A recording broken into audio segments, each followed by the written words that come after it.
The Committee on Homeland Security is honored to be in New York today to observe the 20th anniversary of September 11, 2001. On that terrible day, terrorists hijacked 4 airliners and crashed them into the World Trade Center, the Pentagon, and a field in Shanksville, Pennsylvania. Nearly 3,000 people were killed in the deadliest terrorist attack in history. Tragically, hundreds of firefighters and police officers lost their lives trying to save others. Many more heroes have since died from 9/11 related illnesses or suffered physically, mentally, and emotionally. We will never forget all that was lost that day, and our nation has been forever changed. Even our government has been transformed in the years since the attacks. Stood up in the wake of 9/11, DHS and its local, state, and federal partners have built a new Homeland Security enterprise to better defend our country against threats, minimize risk, and maximize the ability to respond and recover from attacks. This very committee was established in the aftermath of 9/11 and since 2002 has been charged with supporting efforts to secure the homeland and the American people. In keeping with the committee's purpose and in memory of 9/11 victims, the ranking member and I wanted to bring the committee once again to New York, to this hallowed ground. This morning, members visited the 9/11 Memorial and Museum. We were reminded again of those we lost, especially the brave first responders who made the ultimate sacrifice in service to their fellow citizens. It is fitting that we meet today with New York first responders and federal partners to discuss the progress made since 9/11, the challenges that remain, and how we as members of Congress can support our efforts, your efforts, both today and in the days ahead. We're grateful to be joined today by a distinguished panel. John Miller, Deputy Commissioner for Intelligence and Counterterrorism, New York Police Department. Laura Kavanaugh, First Deputy Commissioner, New York City Fire Department. Alex Amparo, Senior Official performing the duties of Deputy Administrator, Federal Emergency Management Agency. And Captain Zeta Merchant, Commander, Section, New York, United States Coast Guard.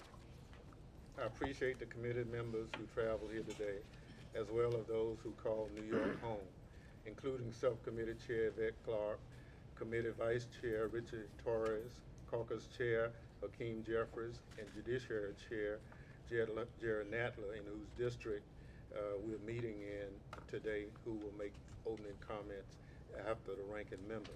I look forward to a productive discussion benefiting this important occasion. Securing the nation is a shared responsibility, one we must fulfill while upholding our most sacred values. I look forward to discussing with the panelists today how we can best support your efforts on behalf of the American people. The Committee on Homeland Security continues to stand ready to assist. And I yield now to the ranking member for an opening statement. Thank you, Mr. Chairman, and I might very much appreciate you holding this important event today here in what is truly hallowed ground. Having just visited the museum this morning again, and now overlooking this hallowed ground, I can't help but think back to the tragic day, 2 decades ago, which is hard to believe, that impacted the lives of so many Americans, including those of us in public service. Nearly 3,000 innocent lives were lost on one of the darkest days in our nation's history. And to look at the faces of all of them today down in the museum and hearing some of their stories and recordings, it's gut-wrenching. But it's a very solemn experience, and every American should go to that place and understand the gravity of what happened. Moms and dads were lost. They were towards the sound of danger without hesitation. We remember the heroes who sacrificed their own lives so that others may live. All of us serving on this committee are dedicated to protecting the homeland from experiencing such an egregious attack on our soil again. And it doesn't matter whether you're Republican or Democrat or where you are in the political spectrum. We are all united in our quest to keep this country safe. The memory of that day continues to drive me in affirming my commitment to strengthening the security of our homeland and ensuring the safety of all Americans. We cannot forget the lessons we so painfully learned that day. We cannot allow a failure of intelligence to compromise our homeland security or a failure of imagination to catch us unprepared again. But we will never forget the heroes and heroism we saw in the days, weeks, and months following that attack. Although it was one of our darkest days, the spirit of America was alive and well that day, and it was at its finest in the endless acts of heroism and kindness, with no regard for race, religion, or certainly political party. As you know, Mr. Chairman, this committee and the Department of Homeland Security were established in response to the 9/11 attacks, and charged with unifying government efforts to prevent future information and intelligence sharing shortcomings. Since the attack, the creation of both this committee and the department was critical to combating the threats of today and preempting the threats of tomorrow. Both are at the center of gravity for U.S. safety and security, a responsibility that has never been more pressing. However, there's still so much more to be done. Despite all the progress we have made, our homeland security, national security, economic security, and way of life are continually threatened in unprecedented ways by highly sophisticated adversaries. And just yesterday, speaking to law enforcement at a high level and the first responders in New York City, it became clear to me again, they're always on high alert. And they're not doing that for the sake of doing it. They're doing it because the threats are real. It is our responsibility to ensure that the department is fully equipped with the resources it needs to address a rapidly evolving threat landscape. The quickly deteriorating situation in Afghanistan has certainly made our homeland and world less safe. And I plan to ask our panelists today about that threat. Not from a political standpoint, from a practical homeland security standpoint. This is a top priority for me going forward on the committee. And while the threat landscape has shifted away from large-scale violent extremism, the threat will undeniably change as a Taliban-controlled Afghanistan once again becomes a pre-11 breeding ground for terrorism, like Al-Qaeda. History reminds us that our homeland is less secure when the United States allows for the creation of terrorist safe havens abroad. Additionally, it is our job to make sure that our first responders, such as those from the organizations here today, and I sincerely appreciate all of you being here, we want to make sure you have our full support and backing and the federal support that you need to carry out your missions. It is an honor to be here today at One World Trade Center. It's a humble honor, a solemn honor, and it's a symbol of American resilience, a sign that good will always conquer evil and freedom will always prevail. I cannot think of a more appropriate place in the building that represents American triumph over adversity for us to reflect on the 20th anniversary, the lessons we learned and how we will work together to ensure a failure to connect the dots never threatens our homeland again. In closing, I just want to thank the chairman.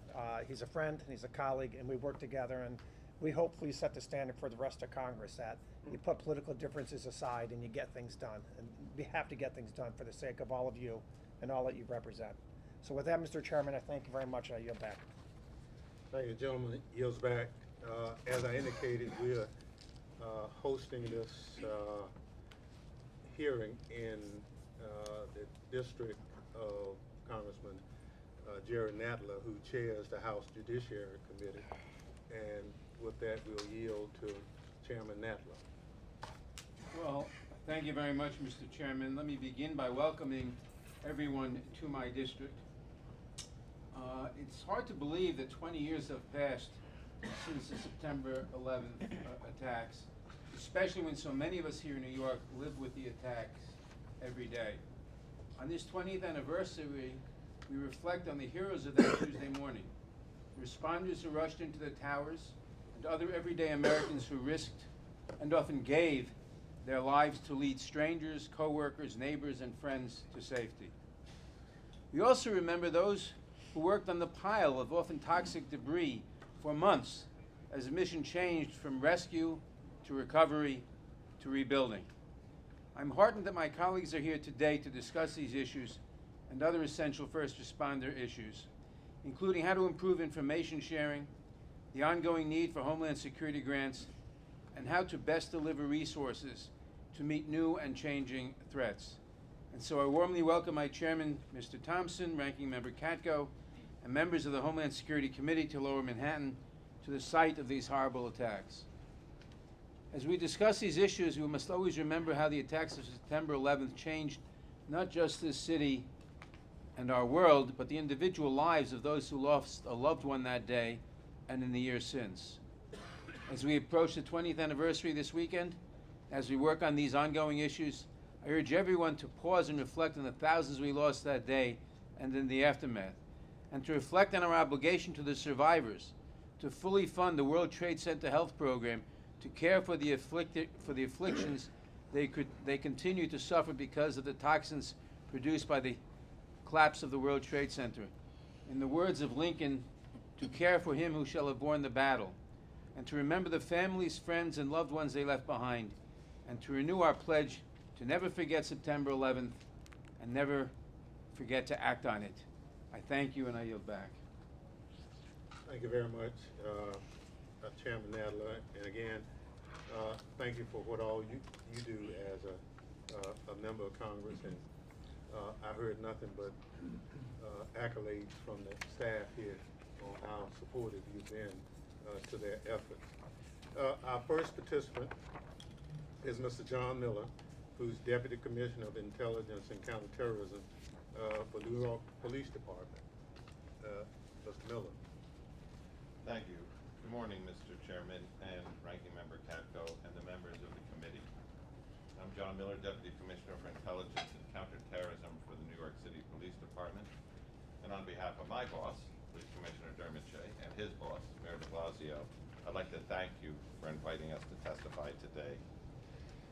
As we approach the 20th anniversary of September 11th and the terrorist attacks on New York City, Pennsylvania, and the Capitol, we must never forget the fear and dread of that day, and perhaps more importantly, the sense of community that you referred to, the unity of purpose we all felt following the attacks. Everything changed that day, and this tragedy has touched all of us in some way or another. You cannot find a New Yorker who didn't have a part of that experience, either near or extended. Far too many of us lost loved ones, friends, and coworkers. 2,977 on that day alone. 2,600 at Ground Zero. 343 firefighters, 71 law enforcement officers, including 23 of the NYPD's finest, including people I knew personally and very well. The long-term effects, however, may be the grimmest result of the World Trade Center attacks. As Representative Nadler referred to, 65,000 survivors suffer from 9/11 related illnesses that we know of, and nearly 24,000 cases of 9/11 related cancers have been diagnosed among those in close proximity to Ground Zero in the days and months following 9/11, to include Stuyvesant High School right below us, where children who were here during that time suffer a statistically impossible rate of strange cancers. To date, about 1,500 have died from these cancers, including now 287 members of the NYPD, many having worked on the pile to rescue survivors and salvage the remains of the fallen. New York faces down any challenge that gets in its way. Even with the political unrest and the rise in shootings over the last year and a half in this city, we remain the safest large city in the nation. Unfortunately, we also remain the #1 target for violent extremists, both foreign and homegrown, and the NYPD must remain in a perpetual state of high alert to identify and neutralize those seeking to do us harm. Think about this. Since September 11th, 2001, there have been more than 50 terrorist plots against New York City, either targeting New York City or emanating from New York City on behalf of various terrorist groups. Here is an important fact. Of the 51 plots, 25 of those came within the last 5 years. The good news is that nearly all of those plots were disrupted in their infancy by utilizing traditional law enforcement techniques and tactics and cutting-edge crime-fighting and counterterrorism technology, much of which is born out of our federal funding and Homeland Security funds. None of this could have been done without the partnerships at this table and some beyond that, including the Joint Terrorism Task Force over at the FBI, where we have over 100 NYPD detectives assigned to that team, record number for the country. People like Bill Sweeney, the assistant director in charge, or now Mike Driscoll, have been key in their support of the NYPD in these efforts to prevent the plots before they happen. Tragically, in recent years, a few attacks have succeeded in striking our city. Our ability to prepare for and prevent catastrophic events is dependent on large part in collaboration with our federal partners and the funding with which the federal government helps us fight this battle. Notably, despite the documented increase in political terror threats over the last 5 years, and the expected increase given the fast unfolding events in Afghanistan, the increased radicalization of American white supremacists, neo-Nazis, and other emerging groups, the total funding from the federal government, as the plots have increased, has decreased. We've gone from $221 million in FY17 to $167 million in fiscal year 20. For us, that's the wrong direction. We rely very heavily on federal funding to strengthen our proactive, forward-looking counterterrorism intelligence and emergency preparedness capabilities, including security of critical transportation and port infrastructure, which I believe you'll hear more from the captain of the port from the Coast Guard, who's with us today, and another incredibly valuable partner. That includes staffing the CRC, the Critical Response Command. That's our forward-facing uniformed counterterrorism force that protects locations throughout the city. Our CTO program, those are our counterterrorism officers spread out in the precincts who can be mobilized with their special training to augment that. That's our deployments in the transit system and the ports, enabling the training of our entire patrol force in counterterrorism and emergency response techniques when responding to explosive, chemical, biological, and radiological incidents, as well as training to respond to active shooter incidents. The grant funding has been no less instrumental in building a cutting-edge technological infrastructure to support our personnel. That allows the department to purchase and install chemical and radiation sensors that are active every day in and around New York City. It allows us to deploy and train our vapor wake dogs and their handlers, to install license plate readers at key entrances and exits to the city, our domain awareness system, a version of which is available to all department-issued cell phones. Every police officer in New York City has this information through a very powerful system at their disposal on their phones, which provides them with data from the sensors and helps them to respond to incidents large and small. One of the most critical cogs in the NYPD's counterterrorism and emergency response capabilities is our partnership with the Federal Park Service. This is an extraordinarily important issue to us. That partnership has allowed us to utilize Floyd Bennett Field at the end of Brooklyn, out by the Rockaways, which is now in peril because of decisions made by the National Park Service not to renew our lease in 2023. I cannot understate the importance of what seems like a side issue to our actual ability to perform these functions. This facility is so critical because without an adequately equipped and strategically located base to turn out our aviation unit, which supports the Coast Guard in the port, our counterterrorism division, special operations unit, our emergency service unit, their strategic response groups, these are all the tactically trained people who train on all the tactical tools at that location. And this is New York City. I know some of you are from here, some of you looked around. There aren't a whole lot of spare abandoned airports strewn about where you can do this kind of training. That's the runways where we do our driver training for both routine officers and the escape and evade training that our security details practice, some of which protect federal officials here in New York City.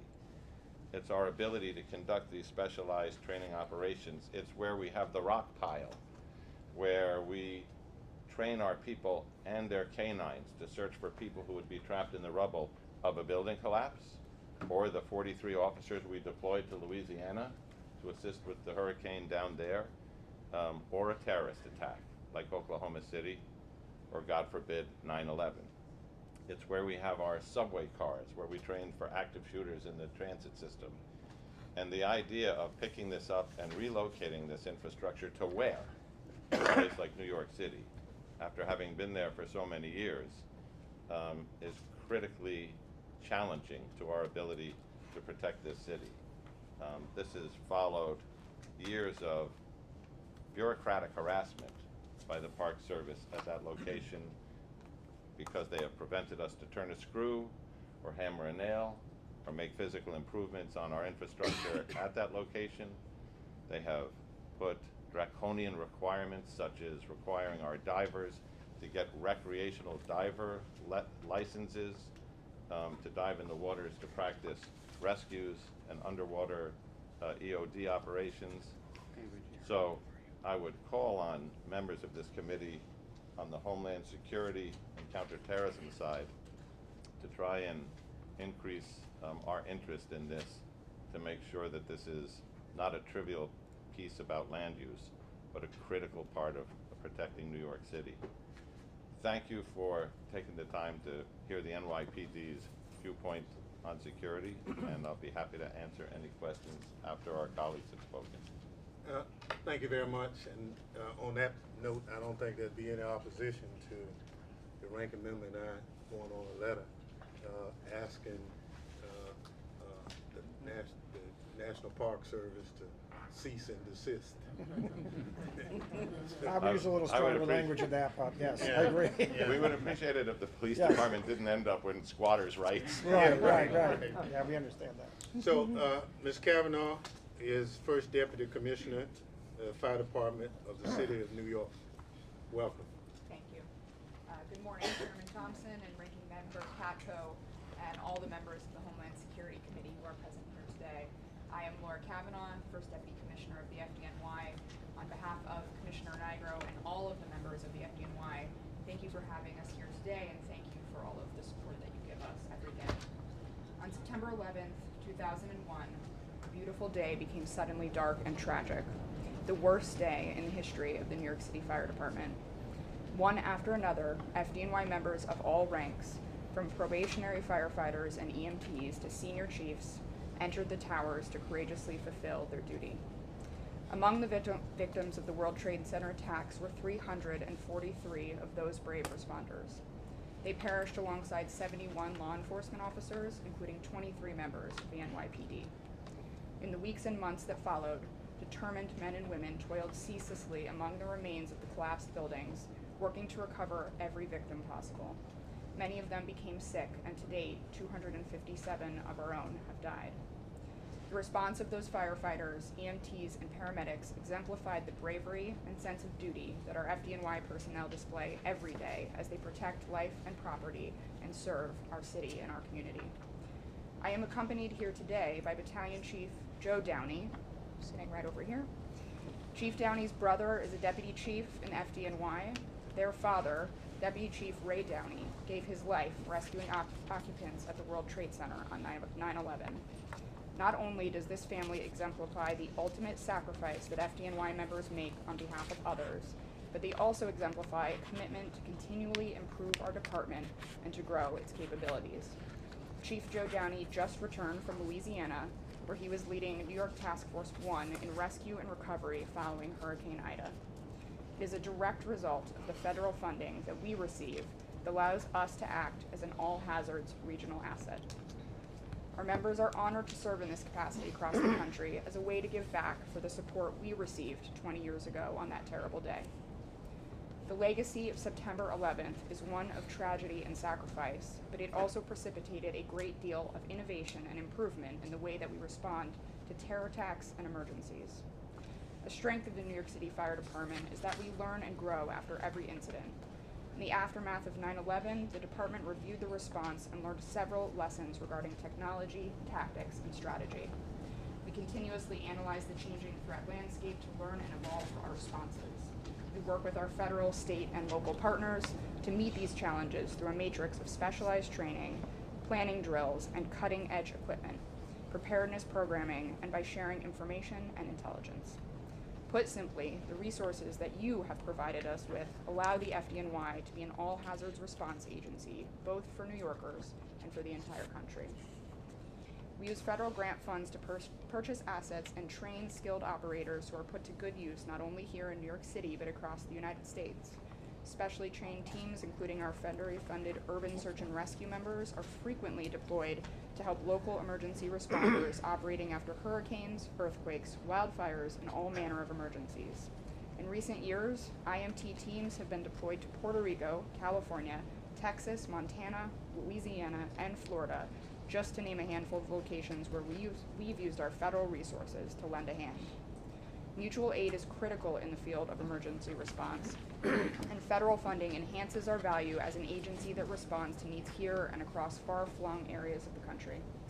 Broadly speaking, we use federal funding for a variety of department priorities: preparing for mass casualty events, disaster preparedness planning, expanding incident management capabilities, and creating deployable preparedness systems and operational capabilities. Support from the federal government provides a lifeline for numerous safety programs and equipment that we could not pay for with local funds alone. We use federal dollars to outfit advanced training facilities that we've built at the FDNY Fire Academy, including the subway simulator, the shipboard firefighting simulator, and the marine-based damage control simulator. That money funds the specialized units that we've created and the preparedness capabilities within the FDNY Special Operations Command, such as hazmat, HazTech ambulances, technical decontamination engines, and our fleet of drones. We also use it to provide training and rescue for squad operations and for members to respond to a variety of complex technical environments, including building collapses, subway responses, and high-angle rescues. One innovation that was inspired by the 9/11 Commission report was the creation of a state-of-the-art Emergency Operations Center at FDNY headquarters, which we call the Fire Department Operations Center, FDOC. The FDOC now plays a critical role in managing complex emergencies, enabling the department to seamlessly share information and coordinate with local partners like the NYPD and New York City Emergency Management, as well as state and federal partners when necessary. Another innovative tool that we created in the wake of the World Trade Center attacks is to help coordinate complex emergencies is the incident management team. We use federal funding to conduct extensive training and full-scale exercises for 300 IMT team members. The IMT has activated at emergencies such as major fires, explosions, and during extreme weather events like Hurricane Sandy. Most recently, we deployed the IMT team to assist with numerous aspects of the New York City response to the COVID-19 pandemic. To better understand and prepare for terror attacks, large-scale incidents, and natural disasters, we created the FDNY Center for Terrorism and Disaster Preparedness. Members of the CDDP craft emergency response plans, develop strategies to prepare the fire department to confront emerging threats, and work with our partners at the NYPD to coordinate multi-agency plans outlining the roles and responsibilities in responding to various emergencies, such as active shooter events and other threats. Working together on programs like this helps all first responders stay better prepared and safer in an evolving threat environment. We've been very fortunate that no terrorist attack in New York City since 2001 has produced destruction on the scale of the attack on the World Trade Center. However, the city has been the target of multiple attacks in the years since, including a bomb made from a pressure cooker left in a suitcase in Chelsea, a rampaging terrorist who drove a truck down a crowded bike path and rammed a school bus, and a would-be suicide bomber who attempted mass murder by detonating a pipe bomb in a subway corridor that was filled with commuters, just to name a few. FDNY's Center for Terrorism and Disaster Preparedness tracks emerging threats and develops strategic preparedness and practical approaches to respond. Some of the emerging trends that we've been tracking include violence committed by domestic terrorists, including the white supremacist movement and its various subgroups, anti-government extremist movements, and single-issue movements, among others. We enhance our planning and management capabilities by always being prepared, and that means as much training and drilling as possible. To give you an idea of the types of exercises we're able to run using federal funding, recent trainings have included active shooter exercises with the NYPD at Citi Field and Yankee Stadium, integrated FDNY U.S. Coast Guard hazmat port security exercises, and Ebola tabletop exercises at Harlem and Kings County Hospital. All of this is made possible by the resources that we receive from the federal government. We are grateful for the support of the Committee on Homeland Security, and we thank you for your partnership. With your help, we strive each day to make the world a safer place for New Yorkers and for our neighbors across the country. Thank you. Thank you very much, Chief Downey. We thank you very much for being here. We absolutely appreciate all your service.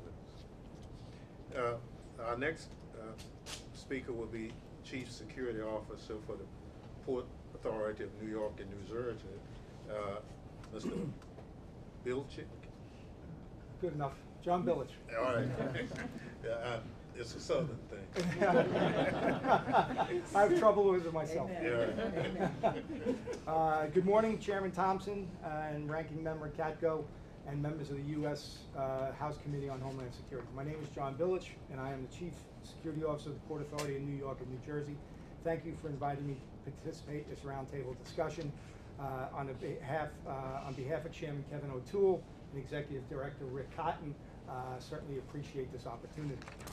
The Port Authority is a vast transportation agency that builds, operates, maintains transportation infrastructure critical to the region, to include 5 airports, the largest aviation system in the country, and the #1 international gateway at JFK, 2 tunnels, the Holland and the Lincoln, 4 bridges, including the George Washington Bridge, the busiest bridge in the nation, the Port Authority bus terminal, the busiest bus terminal in the nation, the PATH rail system that connects New York and New Jersey, the ports of New York and New Jersey, and the 16-acre World Trade Center complex. Port Authority facilities have unfortunately had the distinction of being targeted multiple times by terrorism incidents. In 1975, an explosive device was detonated at the TWA baggage reclaim at LaGuardia Airport that killed 11 and injured 74. In 1993, where we sit today, a truck bomb was detonated beneath the North Tower of World Trade, killing 6 and injuring over 1,000. On September 11th, the Port Authority lost 78 civilian employees as well as 37 police officers who responded selflessly to the World Trade Center attacks and helped save countless lives. That was the worst single-day loss of life of any police department in the United States. Most recently, in 2017, in an MTA corridor at the doorstep of the Port Authority bus terminal, a would-be suicide bomber partially detonated an IED, injuring 4 people, including the suspect. 2 decades after 9/11, transportation sector, with its high throughput, continues to be an attractive target of terrorism. I work alongside some employees who survived both the '93 and the 9/11 terrorist attacks. They walked downstairs twice to escape to safety as a result of these terrorist acts. They share heartbreaking stories of them walking with colleagues and one choosing to walk in the other direction and the lost choosing a different direction. This legacy has resulted in tireless commitment to safety and security to protect our facilities and those who depend on them. That is evident as security accounts for 28% of the agency's personnel and 22% of the operating budget. The Port Authority employs a dedicated, robust, multi-layered security approach. The layers of the method are all funded in part by grant funds. The methods include assessing agency risk by identifying top threat scenarios impacting our facilities and then prioritizing our security investments to mitigate the consequences. Critical to our mitigation is the hardening and strengthening of existing facilities through capital security projects. Nearly all of our facilities were built at a time where today's 21st century threat was not perceived of. Since 9/11, we've spent $1.7 billion in security project hardening investment that has significantly reduced the overall risk, but by no means has eliminated it. Additionally, we've developed security guidelines for each of our facilities to set best-in-class standards for planning, design, construction, and operations. To further strengthen our facilities, we deploy and pilot cutting-edge security technology solutions, examples including CCTV with companion visual analytics, laser intrusion detection, vehicle screening technology, as well as gunshot, explosive detection, and CBRN detection. Our police department is a well-equipped, highly trained counterterrorism-focused police force. Since 9/11, the department has grown from nearly 1,300 to 2,100 officers. Our officers conduct counterterrorism operations at each and every facility and agency response drills on every tour of every day in every command. An additional supplement is 1,400 security guards at our facilities who are trained in behavioral recognition techniques and counterterrorism awareness. Another layer of our security approach is the creation of a robust cybersecurity program that includes a broad array of cyber defense tools. Our dedicated Cybersecurity Operations Center is responsible for the 24/7 real-time monitoring of these tools as well as our systems and applications. Furthermore, we maintain strong federal and local partnerships as well as a committed presence in all regional task forces, including JTTF and HSI in both New York and New Jersey. Of note, since 9/11, 32 regional first responders and Port Authority staff have received emergency response training through an extensive full-scale exercise program and incident command structure training coordinated by our Office of Emergency Management. This critically important training with our mutual aid partners was made possible as a result of grant funding. I would be remiss if I didn't call to attention various federal agencies and programs to include DHS S&T, the BioWatch program, DoD DARPA. These partnerships are critical to remain on the forefront of emerging security technologies. Development and testing of future technologies is critical in our ever-evolving threat environment. The Port Authority has also successfully utilized the DHS Safety Act Office as an outstanding program to receive independent validation of our security technologies and programs. It looks at both our effectiveness and makes recommendations identifying gaps in our system. It is invaluable to those in the security field to have an independent eye look at what we're doing and have the side-by-side comparison. In closing, I would like to thank the members of the committee and our congressional delegation for their unwavering support that allows us to better support our employees and customers and better protect our regional critical infrastructure and all those who depend on it. We remain a target as critical infrastructure transportation. Thank you. Thank you very much. We now recognize Mr. Amparo. Yes, sir. Who is our FEMA representative. He's the senior official performing the duties of Deputy Administrator for Resilience for Federal Emergency Management Agency. Welcome. Thank you. Thank you, Mr. Chairman, Ranking Member. It is truly an honor to be here today, not only because of the location that we're at, the significance of the date, but also these fine Americans next to me, along with Captain Merchant. I'm in the first responder emergency management business. It's what I've done the last 27 years, and I will tell you, they don't get as good as these folks here. They're the tip of the spear. And our role with FEMA is to prepare for consequences, to be able to help and support state and local tribal territory, but also to prepare our nation in support of these local officials and the work that they're doing. New York leads the nation in its innovation, not only in innovating, but also in learning lessons, and then more importantly, sharing those lessons across the country. We, within the area of preparedness, look to worst case scenarios. We try to plan for those scenarios and hope that they never come, but we know we have to be ready as a nation. The goal, emergency management, certainly is protection of life and property of people and first responders, and that's what we strive for. We also prepare ourselves through exercises and take risk through exercises, spreading and trying to make sure that we look at all eventualities in a controlled environment. In this business, we say we play like you practice. And our practices are our exercises, and that's a big area where we support local, state, tribal territory. FEMA's also evolving in the way that we collect, analyze, consider, and use data in understanding what capability gaps exist throughout the country and how we're able to, through appropriated dollars, fill those gaps through our grant funding on behalf of the Department of Homeland Security, the Secretary, and our Administrator, Deanne Criswell. In the area of training, our schoolhouses, as we call them, the Emergency Management Institute, United States Fire Academy, the Center for Domestic Preparedness in Anniston, Alabama, through EMI Emergency Management Institute.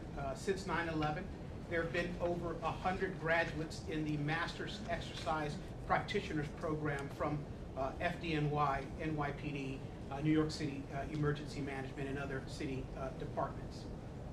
In 2019, EMI conducted the Integrated Emergency Management course for the Port Authority of New York, New Jersey, that focused on response and recovery from a hurricane event in the New York, New Jersey area. Since the 9/11 attack, CDP, the Center for Domestic Preparedness, has been providing training to multiple New York City, New Jersey agencies, including participants from FDNY, NYPD, the Port Authority, the World Trade Center Command, hospitals, county agencies, Metropolitan Transit Authority. Center for Domestic Preparedness also has the largest full-scale training hospital in the country. So there are cohorts from hospitals that go there to train on handling mass casualty events. And since 2002, FEMA training providers, primarily through the National Domestic Preparedness Consortium and Rural Preparedness Consortium, have provided training to over 126,000 FDNY personnel courses and FDNY and NYPD personnel. In the area of exercises, the National Exercise Program has conducted training in New York City in 2015 and 2017. We supported the Gotham Shield exercise series that examined a improvised nuclear device attack scenario with participation across the federal, state, local, private sector, and nonprofit areas. I think, Mr. Chairman, as you've referenced in your opening comments, and Ranking Member, this is indeed an enterprise. This is a system where we're all connected, and that's why the sharing of those best practices are so vital. FEMA has also worked with New York City in support of the Vertical Terrorism Threat Awareness course through the Joint Counterterrorism Awareness Workshop, workshop in 2017.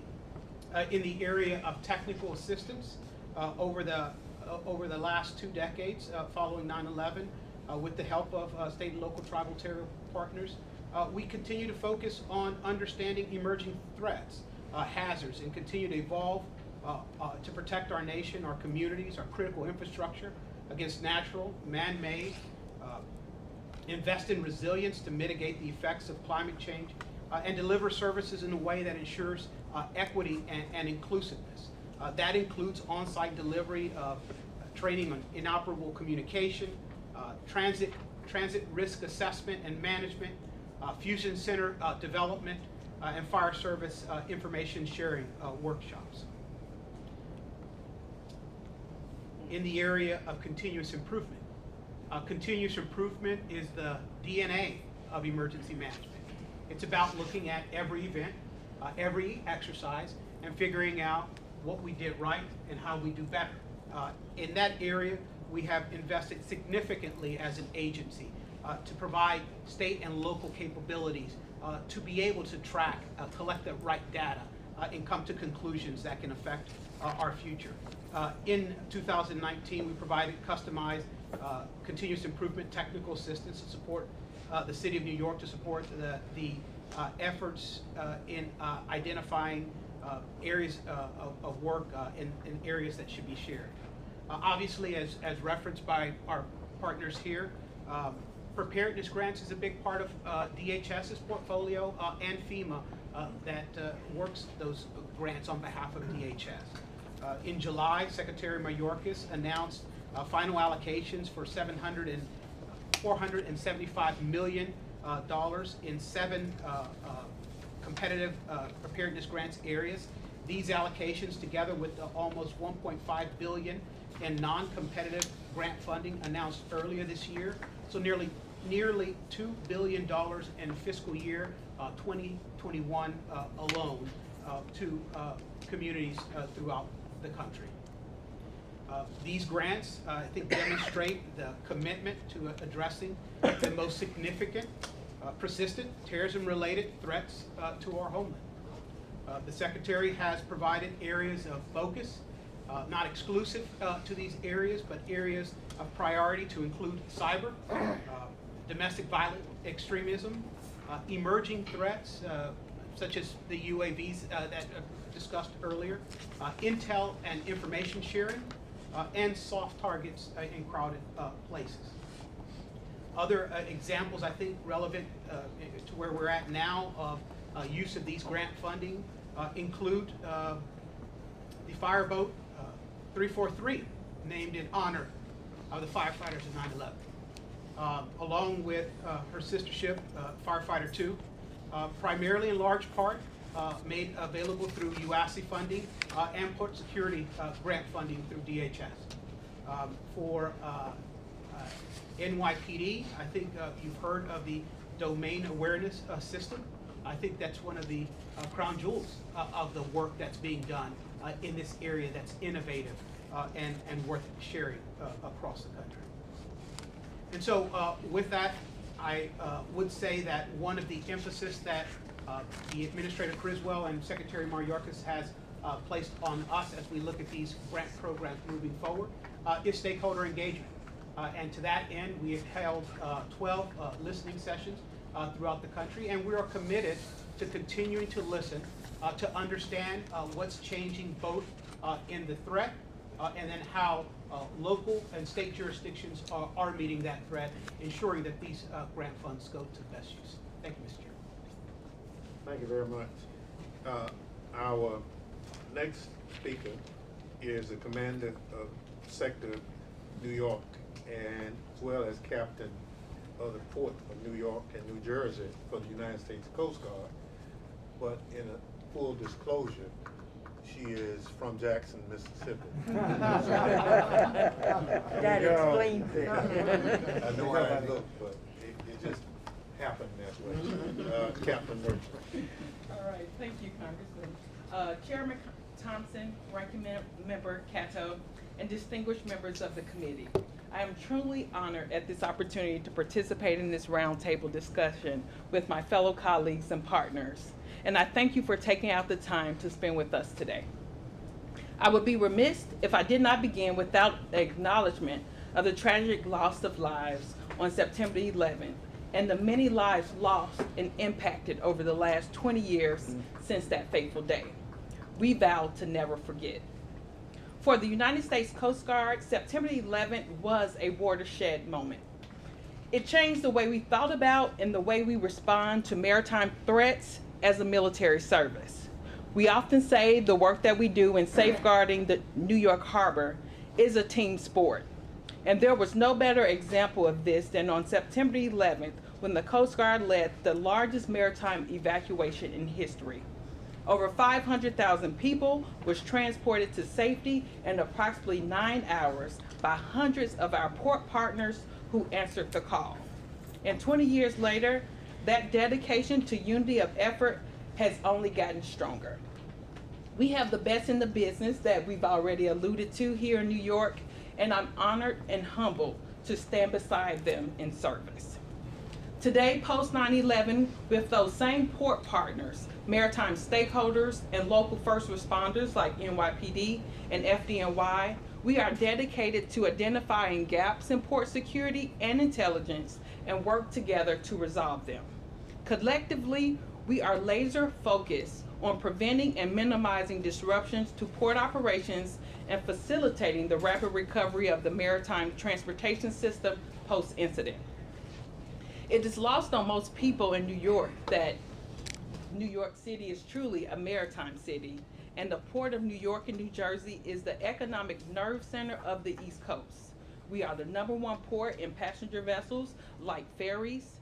We are the #2 in the movement of containers and petroleum products, facilitating 2/3 of the movement of petroleum products in the region, and also being the #1 terrorist target with nearly 40% of the nation's maritime critical infrastructure and resources right here.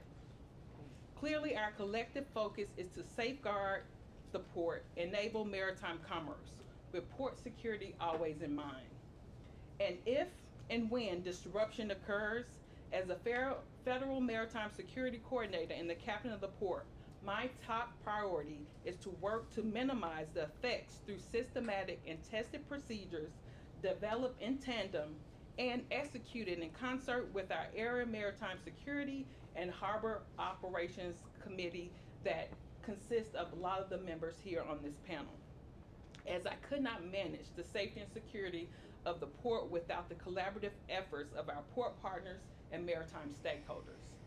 As a service, we must never forget the hard lessons we've learned on September 11th. And today, the safety and security of our port has called for the continuous implementation of new authorities, technologies, better platforms, and the recruitment of a diverse and uniquely qualified workforce.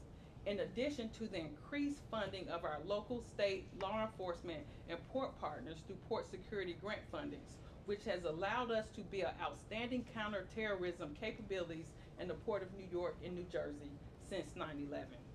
While it's necessary and important that we pause, reflect, and never forget, we must also move forward. As we know, the threats we face today are not only very real, but constantly evolving to challenge our continued resolve, be it physical threats or threats in the cyber domain. And the Coast Guard, as well as our partners represented today, is forever leaning forward to meet them. Thank you again, and I look forward to your questions. August. Thank you very much. Congressman Pfluger has a flight to catch, and we don't want him to miss getting back home. Congressman. Thank you, Mr. Chairman. I'm going to read something that I saw at the museum this morning, and I appreciate every one of your perspectives and your service to keeping not just this area safe, but our country safe. It said Al-Qaeda, with the Taliban's permission to operate in Afghanistan, pursued its campaign against the U.S. and its allies. The Taliban provided Al-Qaeda members with passports and stamps, allowing them to travel freely and import vehicles, weapons, and money. I thought that was pretty interesting to see as we approached the 20th anniversary. This was on a plaque in the museum as part of the Hunt for Bin Laden, kind of the special room that they have there. And I think our conversation earlier, Mr. Miller, was pretty poignant. I'd like to hear your perspective on the challenges of preventing terrorism right now, and the resources that you need. And I appreciate, Mr. Chairman, the opportunity to have some time. Thanks, Congressman. So the threat picture has been exponentially complicated by the events in Afghanistan. There's a near-term concern, a mid-term, and a long-term. And the near-term concern is, what does that, framed as a victory for the Taliban, mean in terms of propaganda that is reaching people right now? We've seen, for the 20th anniversary of 9/11, we see, for every anniversary, a spate of 9/11 related propaganda by terrorist entities. In this case, it has been louder, more persistent, and better organized. It has been infused with a call to action, and what we've seen as a result of that has been action. You see the suicide bomber by ISIS-K on the ground in Afghanistan with a devastating result.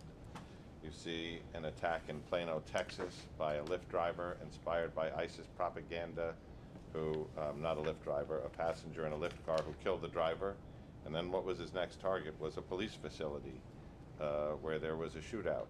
You see the multiple stabbings in the Auckland airport by an individual who was both putting out and receiving ISIS propaganda.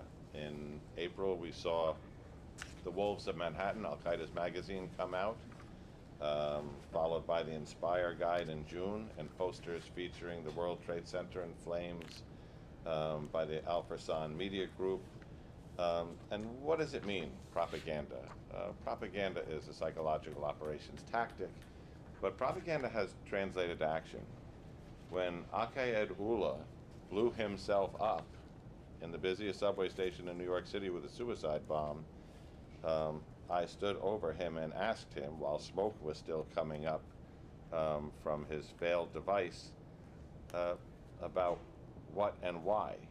and he basically described watching the film from ISIS, Flames of War, and said that was what inspired him, as was it the inspiration for Saifullah Saipov, who ran over people with his pickup truck just below this building in the name of ISIS. So the propaganda piece is going to have an effect. The second piece is, what does the loss of control of Afghanistan with at least a U.S.-supported government and some kind of diplomatic and intelligence footprint on the ground mean?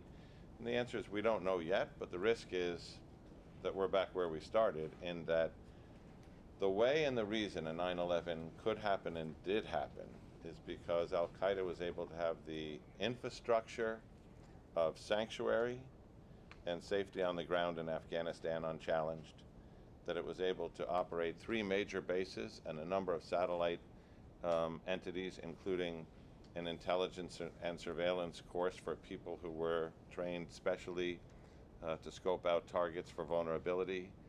Will it become sanctuary again? That is something we're going to have to watch very closely, both under the countenance of the Taliban or in the simple reality of the vast ungoverned spaces that exist between Afghanistan and parts of Pakistan. So our picture in terms of risk has gotten more complicated, and our threat level has ticked up a couple of notches, and we're going to have to assess that 3 months out, 6 months out, and a year out from now before we know what that's going to mean. I would close that answer by saying we're not the same counterterrorism community we were 20 years ago. This is not September 10th, 2001. Our 16 intelligence agencies are vastly more well-positioned to share information, resources, and tactics on putting down terrorism. We saw within days, maybe 2, of the bombing in Afghanistan, drone strikes against the planners and operators who created that plot. That's a positive, but I don't want to minimize the challenge either. Well, thank you. And Mr. Chairman, thank you very much. And I would say the war is not over. As the leader of the ranking member on intelligence and counterterrorism, the war is not over. The enemy has a vote. Folks like ISIS, Al-Qaeda, and others are still at war with us, and it's an honor to be on this committee serving with you. Thank you. To protect Americans. Thank you very much. Safe travels. Thank you. The overriding thing that I've heard from the presenters is, number one, there's a need for federal funding to support a lot of the things you do.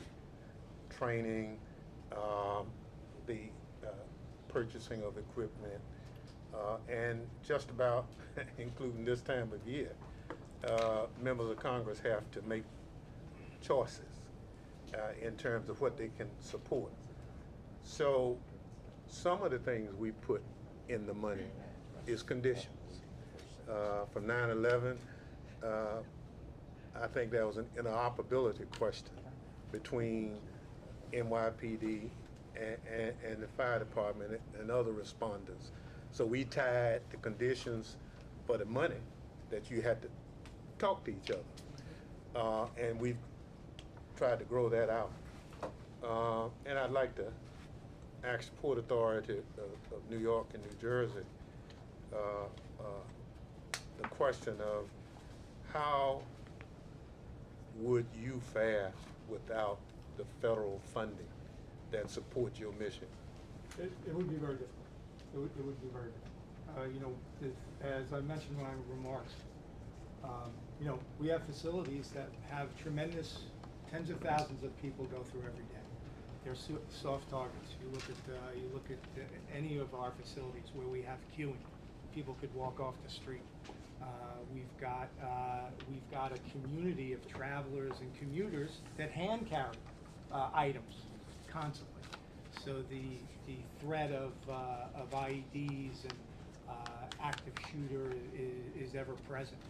The drilling that we do regularly, both full scales, active shooter drills, in-tour drills, is all funded as a result of grant funding. But then some of the technology, I mean, we talk about, a thing that I want to now push through our enterprises is shot detection technology. And really the reason is simple. The most probable threat that we have is an active shooter. And we've got, you know, and then you balance that with the phenomenon of around the country false active shooters, where people, which was once a remote possibility, a person's brain now interprets it to be probable when two stanchions hit the ground, that it's gunshots. And the ability to immediately interpret what you have, authenticate a gunshot, determine one gun, two guns or more, get a bread trail of the assailant, how they're traveling through a terminal or a facility, or it's not a gunshot. And being armed with that information is extremely powerful. So that's certainly, you know, one type of technology that we would want to see as it relates to hardening our facilities. Again, they were built at a time where the threat wasn't perceived of. Columns weren't strengthened to the degree that they should have been. They are now, but having those things and having those requirements going forward in facilities that have tremendous throughput of people that are being built new is, I think, something that would be a very valuable outcome in terms of mitigating threats. I mean, unfortunately, you know, if you survive the blast wave, it's people are injured or killed as a result of progressive collapse or glass. And hardening those facilities to minimize, to mitigate the death and injuries, I think, you know, certainly a lot of focus and resources has been put into that as it relates to the Port Authority. Thank you very much. Chair yields to the ranking I thank you for Mr. Chairman being flexible with respect to some of our members' schedule. So let me just yield to Ms. Kambeck for a moment, and so she can catch her flight. Thank you, Ranking Member Katko, and thank you, Chairman Thompson. I appreciate you guys, and thank you to you all for being here today. My husband actually is a firefighter, a driver operator in our hometown, and so being here is pretty tough. Mr. Parr, appreciate our conversation. I look forward to our field hearings in Florida later in the year. But since we're for crunch for time, I wanted to get right to an issue, Ms. Kavanaugh, that I think is really a lot of our departments, particularly in the wake of COVID, are struggling with, and that's the EMS component that our fire departments are responding to, and how that relates to the overall response of our front lines. So we know that there's an increased need for training, resources, and technologies in that deployment. And in a terror situation, that response is not just the first response, it's then the care that immediately occurs after. So can you talk briefly about some of the holes that you're seeing with the fire service specifically and the EMS response capabilities, and what we could be doing on the federal side to provide additional resources? Sure, thank you. I think that really highlights how important this funding is and all the ways that it's used that aren't always anticipated, right? We think of terrorism first and foremost, but there are so many different ways in which our terrorism preparedness prepares us for things like COVID-19. So to give you a few examples, much of the training and the equipment that we had for years in order to prepare for a bioterrorism event was actually utilized under COVID-19. So our members' ability to know how to decontaminate, to have the equipment to do so, to have the proper PPE, and to know how that kind of event might unfold, including, you know, we had numerous plans preparing for a pandemic, and that all comes out of federal funding. So it really highlights how, you know, it's absolutely necessary to do a lot of this training, even when the threat picture is changing, because the training we do is really preparing us for something else that we may not even be able to imagine at the time, but almost always comes in when we need it, and is essential that funding was there, that training was there, that equipment was there.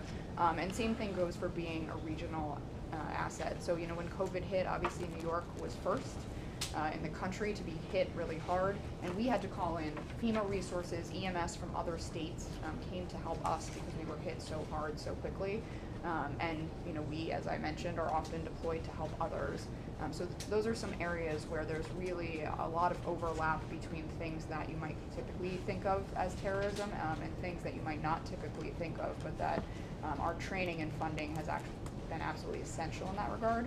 And I think we need to do more of that. We need to prepare for all kinds of emergencies, as I think Mr. Miller alluded to. You really can't sort of always imagine what the threat is going to be, but through the proper amount of training, especially with one another, you can be prepared for whatever presents itself, especially in a city like ours, and in our nation, which, as we're seeing, there seems to be one emergency after another, week after week. Ms. Kamek, may I add something to that? Absolutely. From the fire department perspective, in partnership with the NYPD, we really had to rewrite the book. In the active shooter category, a friend of both Ms. Kavanaugh and Chief Downey, Joe Pfeiffer, began a program, and it unfolded in this very building, where in the active shooter realm, whether it's terrorist, workplace violence, it doesn't matter when the shooting's going on, but there's two goals there. One is to stop the killing. So that's what we do. Emergency service, backed up by strategic response, backed up by CRC. We will create rings around that while they go hunt and neutralize who's ever shooting. But the bigger challenge has always been not just stop the killing, but stop the dying. We can go all the way back to Columbine about people bleeding out while they waited to secure the location to bring in medical response. We have trained again and again and again with the rescue task force of the fire department, so that they have ballistic protection and helmets, that we are able to create a hot zone where the shooter may be, but then that warm zone where victims may be, where we can start to get fire department, both firefighters and emergency medical personnel in there under force protection to start getting people who are viable and can be saved out. And we have done that again and again, watching the time. How long does it take to get to a warm zone? How long does it take to get suited up and get in? How long does it take to get out? So that in the likely but unfortunate and God forbid incident that we have that we have drilled again and again and again together in the most realistic circumstances. That's a new challenge for EMS and firefighters, but one that they have risen to proudly and deftly. The last feature of that is, and we saw this in the Mumbai attacks, but we've seen it since, is what do you do when you have a terrorist attack or an active shooter and fire at the same time? So we have worked together on that as well, which is an extraordinary challenge and not unlikely. Thank you. Thank you. Safe travels. Chair recognizes the gentlelady from Houston for question. Mr. Chairman, thank you so very much. Thank you for bringing me back and for having the opportunity to all of the witnesses. Many of you I've had a chance to interact with. Let me just take a moment. As you well know, we visited the memorial site, and I think if I gained anything, it was the impact on these families day to day, year to year. And I want to honor them today. I want to particularly cite the families of the first responders and those on the planes and Flight 93 in particular that might have saved our lives in the United States Capitol. I was in the United States Capitol. The pain these families experienced, the urgency of our commitment to secure America is why we're here today. And certainly we want to take note of America's resiliency and as well America's commitment to democratic values and freedom. I think the Constitution says that we the people have organized to create a more perfect union. So I ask my questions in that context, and I'm going to be looking at you, Mr. Miller, but I welcome others to answer the question as well.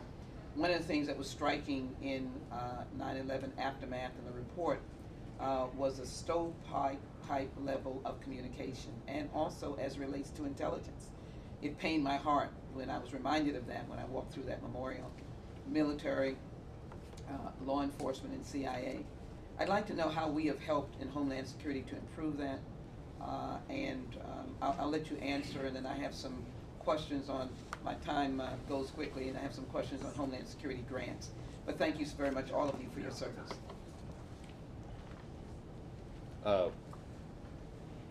Representative, when I said it wasn't the same counterterrorism community it was on September 10th, 2001, one of the greatest leaps forward has been in information sharing.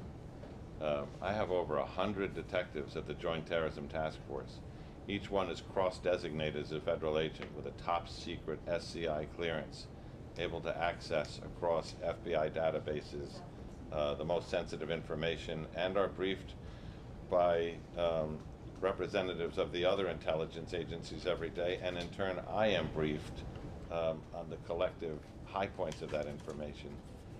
I think that the events that led up to 9/11, with the NSA possessing a strand of communications, the CIA possessing a list of names and associations, the FBI having touched the edge of some of that, and none of that having all come together in time to make a difference, was a shock to the system that has made us much, much better at making sure that, for all the right reasons, managing the risk, especially on the classified side, that information is shared today. So the Joint Terrorism Centers are good. Fusion centers are another aspect of what Homeland Security did. I want to just make sure that you know that we are attempting to make a difference. And are you saying that you've seen a difference, creation of the department, committee, and these kinds of additions have helped you? I have. I was instrumental in setting up the Fusion Center in Los Angeles before I left. That is a model for the nation. The NYPD in New York City basically is the Fusion Center through the HIDTA program. The Joint Terrorism Task Force brings everybody together, and these entities all crosstalk. It's interesting when a threat reaches a certain level of tangibility, how many places check in with you in the first 10 minutes saying, you're on this, right? You have this, right? You got this, right? You read into this, right? That's the way it's supposed to be. Sense of urgency. Thank you. Homeland Security grants over a period of years kept going down and down and down. And so, Ms. Village, I want to make sure that you comment on that. And Ms. Kavanaugh, I'd appreciate it. You know, you have a wide breadth of experience. You comment on the Zadoga healthcare and what more we need to continue to do to help do that. I know there will be 1 minute for each of you, maybe 30 seconds. Captain Marchant, how dangerous is the coastline? And maybe, Mr. Amparo, let me thank you for your service. I might be able to get in if you can just comment on the dangers that we have now with the hurricane in this region and what FEMA's doing. So my time may end before you all get answers, but I'd like it right. Ms. Kavanaugh? Sure. You know, absolutely. I know many of you have been advocates on Zadoga, but we will need that advocacy into the future. You know, we need to make sure that the funding remains for the families and the first responders who need it. I can say personally, as I'm sure my colleagues can, you know, that day is very real if you sit in one of our agencies, because we see people passing away from World Trade Center illnesses constantly. We see people very sick, so it absolutely remains essential that that's a top priority for us and for Congress, and you know, we obviously love to continue to work with you on that very much so. So I'd just like to make a comment about this Zadoga thing, and it was a point that I expressed earlier. Was that, you know, I responded that day like many others did, but you know, I think it sticks with me now 20 years later, is there were people that I worked with that commented on the spot about, based on the things that were in the air, that 10 years from now we're going to get sick, right? But it was those same people that volunteered every day to go back. So it's really one of the ongoing continuing tragedy of the event to see those folks suffer. As far as grants, you know, every year we're anxious to see how we do, but it's instrumental to us. I mean, just a couple things to click off. Our risk assessment program that drives all of our both operational and capital spending and deployment and all that is funded by UASI. Our cybersecurity tools that are, you know, not only do we have the 25,000 endpoints and network that we have to protect, but we've got industrial controls like runway lighting and train signaling and so on. So very, very critical to us. All of our training, the emergency preparedness training, is funded to that. So, and then the technology. We've got laser intrusion detection in our river tunnels. We've got shot detection system, and we're doing some, chemical detection test bed stuff, all sponsored by grant funds. So it is critical to us. And I'll quickly add, as everyone at this table know, and we've already identified New York, and the Port of New York and New Jersey is one of the most consequential ports in the nation. And we've already highlighted that we have the most maritime critical infrastructure and resources here that we're protecting every day. The Coast Guard could not do our job without the people at this table, specifically FDNY and NYPD, who has been they've gotten a lot of our port security grant funding, and the Coast Guard has been excited at the opportunity to continue that over the years. And I think about the time where before September 11th, I have here, FDNY had 3 operating fireboats, and New York Police Department had 11. And today, and due in large part of our port security grant funding, FDNY has 23 boats and NYPD has a fleet of 34. That alone helps us protect this port every day.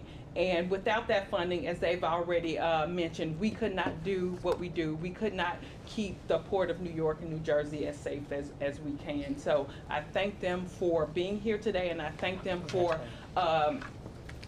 being with us as far as being with the Coast Guard, because what we've done over time, we've really developed task force.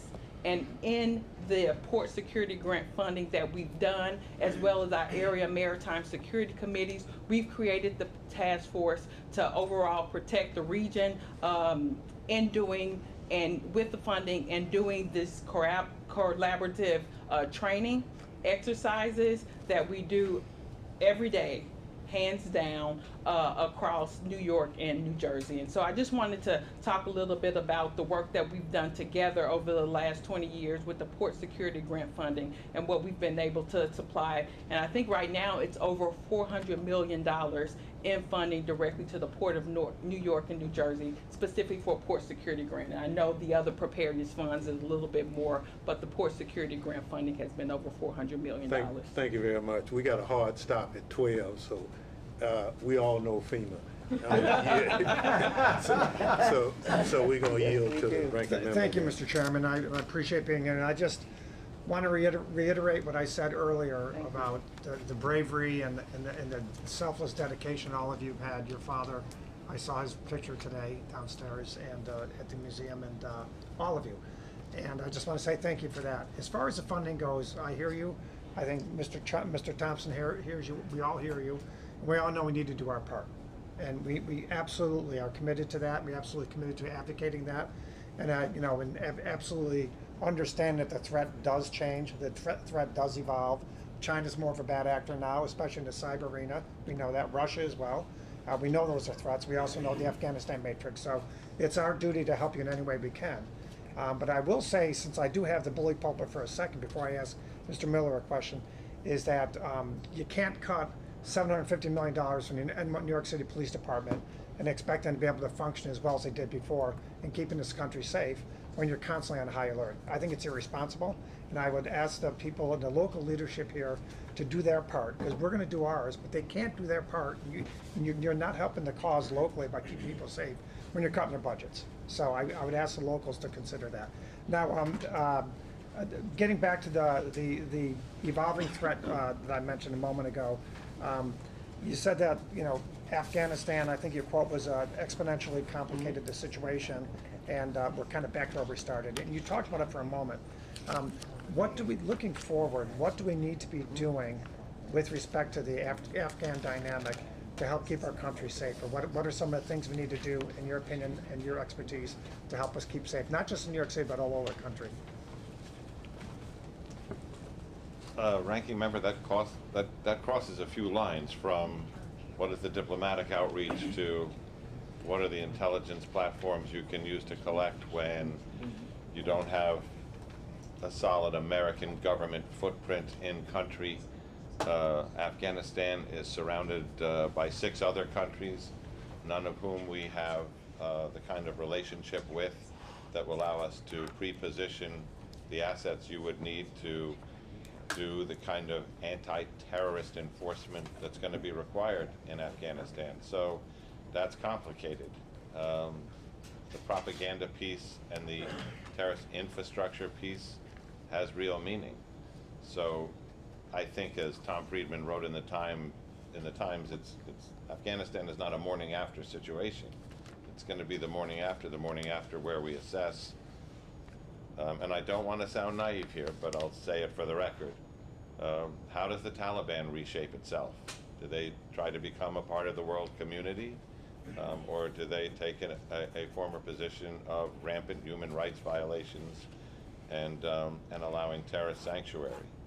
How do we make alliances that allow us access to do that kind of enforcement in Afghanistan? Because I don't think there's anyone in this room, especially in this building, sitting on this land, who has any vision that it would be okay for terrorist infrastructure in terms of bases and organization to grow back there.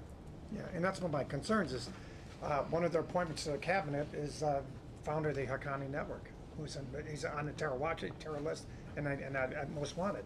So I think that's a bad signal. I also think it's a bad signal that Al-Qaeda has been there, is going to continue to be there, and the Taliban refuses to denounce them, or in fact embraces them. They're in 15 of the provinces. So the infrastructure you refer to is a real concern. Now, worst case scenario, Al-Qaeda does get a foothold again in there, they already do, and they metastasize like they did before. What does that threat look like if that does happen going forward for cities like New York, but quite frankly, cities all over the country? We can't go back there. 9/11 was born out of sanctuary. So that, from the what to do about it, is a national policy question, a diplomatic question, a DOD question, an intel community question. But to drill down to my level in New York City, it comes back to the same place. And I don't want to make it all about the money, but the UASI funding that protects large urban areas that are going to be the bullseye in terrorist attacks needs to be maintained. Our footing needs to be maintained and enhanced. And we have learned, and so have the terrorists. One of the great lessons we learned was from ISIS, which is if you mass market this kind of propaganda on social media, you don't need to bring somebody to a terrorist training camp. But yet, having stable sanctuary, whether for ISIS that was Syria, while that was true, or for Al-Qaeda, whether it was Afghanistan while that was true, and hopefully it won't become true again, mounting sophisticated global propaganda operations from a stable base gives you better propaganda operations. Thank you very much. Thank you, Mr. Chairman. Thank you very much. Chair recognizes the young lady from Florida who has a flight to catch. Mr. Chairman, thank you so much for going out of order, and thank you to all of you for what you've done and for what you do. I am a former police chief. My husband was a former sheriff, and I have two sons who are firefighters. And I am so sorry for what you have lost. But so thankful that you have been a part of rebuilding our great nation. We keep saying we will never forget, and I know I won't. But we have to make sure that what happened to us on 9/11 always matters. And the way to know that is to look at our actions and what we do as a nation. You know, we can have our political battles, but the safety and security of our nation has to be our #1 priority. If there's anything that we come together on, it dang on needs to be that. And so thank you for being clear-eyed on that, and I know we as a committee will continue to do the work that we need to do on that. I can only imagine, I was assigned at the Orlando International Airport as a police commander on 9/11. I can only imagine, I know what it was like there with the scrambling that was going on. I can only imagine what it was like here. So I'd like to hear from either of you just very quickly a little bit about, you know, we've talked about information sharing. We've learned a painful lesson there to work better together as interagencies. But I'd like to hear a little bit about the unified command and how we communicate in a different way. I know technology has helped us, but our ability to communicate, number one, I think has to come from the desire, and it certainly sounds like we're communicating better and sharing information more so. We're still not where we need to be. You all heard what happened on January 6th. A lot of people knew, but there were some vulnerabilities with information sharing. So let's talk about information sharing, how you're better, and the vulnerabilities that still exist as it pertains to that, or the technology that helps you to be better able to do that. And we can start any place you want to. Thank you so much, Mr. Chair. Or, I'll just, I'm going to echo some of the things that John Miller had said. To me, it's night and day as far as information sharing, and it's really minute to minute. So we have a strong presence on both sides of the river, a committed everyday presence, multiple officers on task forces on both sides of the river. We have stood up a intelligence capacity. We have people embedded in both the New Jersey ROC, Regional Intel Center there, as well as HIDA that John had spoken about. So daily, several times daily, we'll go through the latest reporting, and that's going to drive what we do. There'll be times of events that, while there might not be any independent threat that we're aware of, but there could be an event that has transpired somewhere in the world that it's commonplace to pick up the phone and talk to our counterpart and see if they've learned anything about the incident. And oftentimes we'll say, well, we're ramping up to a degree. We're going to put extra folks out. We're going to have a higher visibility, and we're going to pick up sort of our random sort of vehicle checks and those types of things. So it drives our deployment. It's all really, our deployment is really data driven. It's we're intelligence led, and I think that to some of the points before, the police department that we have is a transportation police department, not municipal police, and that their community is more the tenants, the travelers, the commuters, as opposed to going into people's homes and so on. But the primary function today, and for as long as I'm sure I'm on this earth, will be counterterrorism. And that function is a core value of what folks will in this department, and I'm certain in the region will be the paramount function. Congresswoman, if I could add one area that I see in terms of, Mr. Bishop talked about core value. I will talk about culture. What I've seen is a culture of deliberate communication sharing as opposed to compartmentalized. And there are systems and processes that have been put in place, including fusion centers, to allow for that to happen. I think you're also spot on in the furtherance of the incident command structure and how we use that to stabilize situations. We've seen that throughout the country. And this information sharing is not just with large cities. It is also with small police departments through bulletins that may be issued. But it is a deliberate culture of getting information out for first responder and for law enforcement. I'd just like to add on the information sharing universe, we depend on the federal government. I always think of you as chief. So say hi to your husband and your people at home for me. But, thank you. But we don't say that is our single theory, that all information sharing must come from the feds.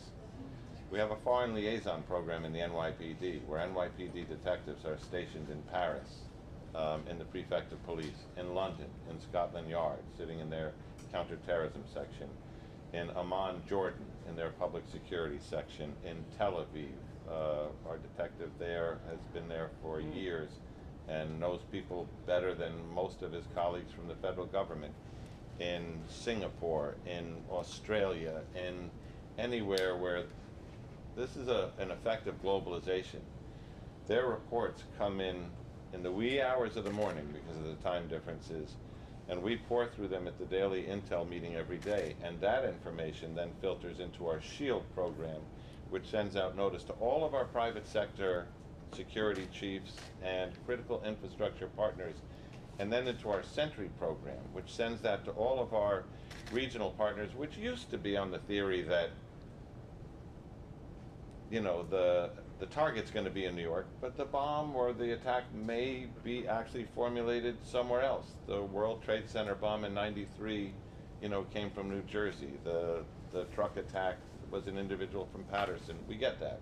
So we regionalized our partners with all those smaller departments within a 100-mile radius, but that's just turned into a national program now of information sharing on an even higher level in terms of sensitivity than we do with our private sector partners. And all of that information is then briefed to those cops from the CRC that are going to go out 24 hours a day.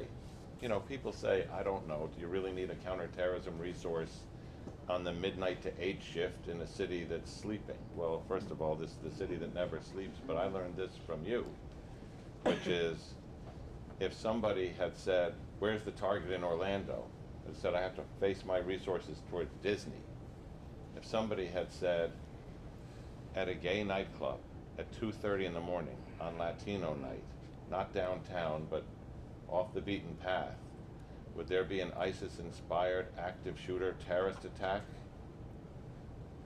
That wouldn't have been on my target set. But we learn from each incident that we cannot fail in our imagination or flag in our coverage. So all of that factors in to the sharing, which equates to protection, as you framed it. Thank you all so much. Chief Gowdy, thank you as well. Thank you so much. Mr. Chair. Thank you very much. Chair recognizes the young lady from Iowa, Ms. Miller Meeks. Thank you so much, Chair Thompson, Ranking Member Katko. Thank you to all the members who are here today, and thank you to all of our panelists for being here. As Ms. Lee said, I cannot be here without thinking of those who gave the last measure of devotion, whether they knew when they went to work or boarded a plane or went into a rushing, burning building to rush to save someone's life, that would be their last day, and they would end that day as a hero, and also their families and their stories. I'm a 24-year military veteran, enlisted in 1974 at the end of the Vietnam War. My husband enlisted in 1971. My brother served in Vietnam. And so as we talk about these issues that face our homeland, those words, never forget, and leave no one behind, have significant meaning to me. And I appreciate your candor, Mr. Miller, and also the candor of all of you.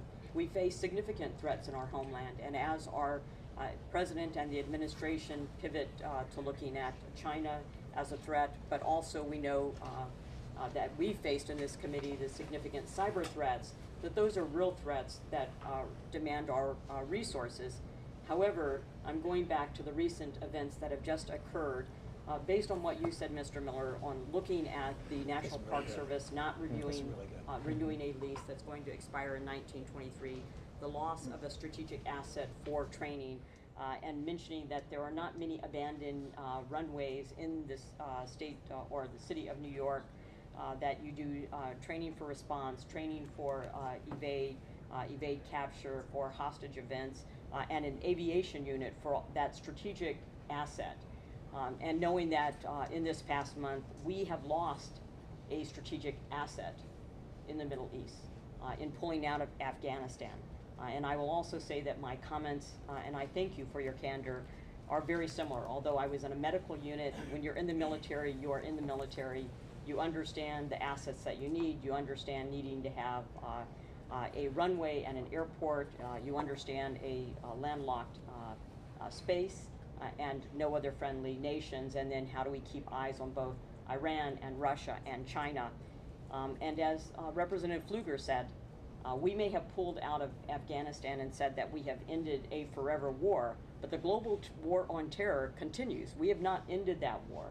And so even though our response and our ability to interconnect, to communicate has improved, our information sharing has improved, we also have these other threats of cybersecurity, and China that we now have to deal with at the same time, with no increase in the budget to the Department of Homeland Security, which I find just as objectionable and outrageous as I found our withdrawal from Afghanistan without removing everybody from there.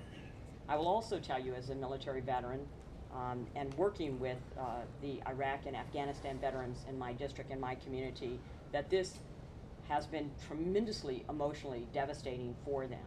And so my question is, have you found that within your own departments, Mr. Miller, Ms. Kavanaugh, that having gone through this, the role that you all played in 9/11, that having this withdrawal, leaving people behind on the 20th anniversary of 9/11, that this has had an impact on the mental health of your members? I believe it's too early to say, but the trauma of 9/11 certainly has had, as we discussed, the physical effect and the emotional effect. And I don't think the emotional effect can be underestimated. So, you know, setting a date of 9/11 as the withdrawal date for Afghanistan certainly sent a mixed message and generated a reaction. And I think everybody is waiting to see, are we back where we started from, or are we not? And I still posit that as an intelligence officer assessing that, it's concerning but too early to tell.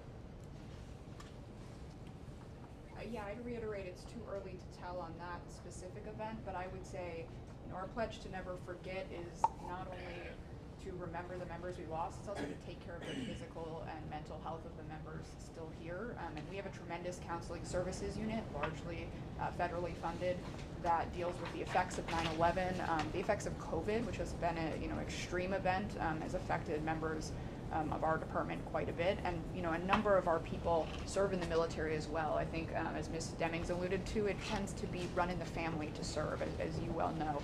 So, I can only imagine that, seeing what is happening in Afghanistan will, have effects on a number of our members. We may not know how that will unfold, but we are definitely day to day as we approach the anniversary, and certainly in the wake of COVID and seeing what's happening in Afghanistan, making sure our members know about the services available to them. Thank you for that, and I think, without keeping you all safe and both your physical safety and your mental safety, you cannot protect the homeland, and we're all here dedicated and serious about protecting the homeland, so thank you very much. And thank you for your service as well. Chair recognizes the gentleman from California, Mr. Correa. Thank you very much, Mr. Chairman and Ranking Member Thompson, for holding this hearing, and Mr. Nadler and all our guests today for hosting us. Touring that museum was really powerful. It brought back to me all the memories of 20 years ago watching on TV all those citizens running from those burning buildings, and then those first responders actually running into the buildings, knowing probably well that they would not survive. And remembering means more than just remembering. It means being 100% prepared, 100% defense, zero tolerance for any breakdown in our defenses. As I think of our pre-9/11, we were prepared for a Cold War. Post-9/11, we prepared for terrorism. And 20 years later, what are the challenges? Of course, cyber, chemical, biological, and I think the most hardest challenge we have are the lone wolves. How do you figure those folks out? The Commission, 9/11 Commission report, talked about the U.S. government having lots of information. Then, of course, the issue of the stovepipes, meaning information wasn't well analyzed, was not being shared. And Mr. Miller, you talked about the fact that you set up the LA Fusion Center. I'm from Orange County, just a little bit south of LA. We also have a Disneyland. We're also a big target for terrorism. And you talked about the fact that you believe there's a lot of good information sharing, but our Orange County Sheriff Don Barnes has a different opinion. He still thinks that we're not sharing enough, that we're not doing enough to talk to each other. And he calls it a one-way street. We send all the information to Washington and very little gets back. You talked about the Park Service, your example of To me, that's an example of stovepiping. How is it that we in Washington, D.C. don't know that you are essentially being denied a major asset in your challenge, in your quest to do your job correctly? I'm concerned. I'm concerned because we have good positive stories here, but yet I'm hearing a different story from some of the locals. And I just want to know, Ms. Kavanaugh, Mr. Billick, what else can we do as Washington to make sure that we're just not feeling good about this 20 years later, but we're taking care of business and talking to our locals? Because again, if it's the lone wolf, okay, Las Vegas, major tragedy. What else can we do to communicate better with our locals? Open it up. I think from the Orange County example, when we were building, and when I say I was instrumental, I was part of the team with the Los Angeles County Sheriff, I was the LAPD and the FBI to create the Joint Regional Intelligence Center in Los Angeles County. But Orange County had a very good fusion center that we took a hard look at to say, how do we get the best parts of that at the time under a former sheriff. I think, like politics, all terrorism is local, and so is information sharing. We have fought long and hard and built information sharing here in New York because we would not tolerate anything but full access. And I don't know if it was just, you know, our federal partners came to understand that, or we wore them down. I think it's more likely that they understood it and did the right thing. Mr. Miller, would you say then New York was able to wear them down and others like Orange County have not been able to wear them down? My real point is it's based on personal relationships. Okay.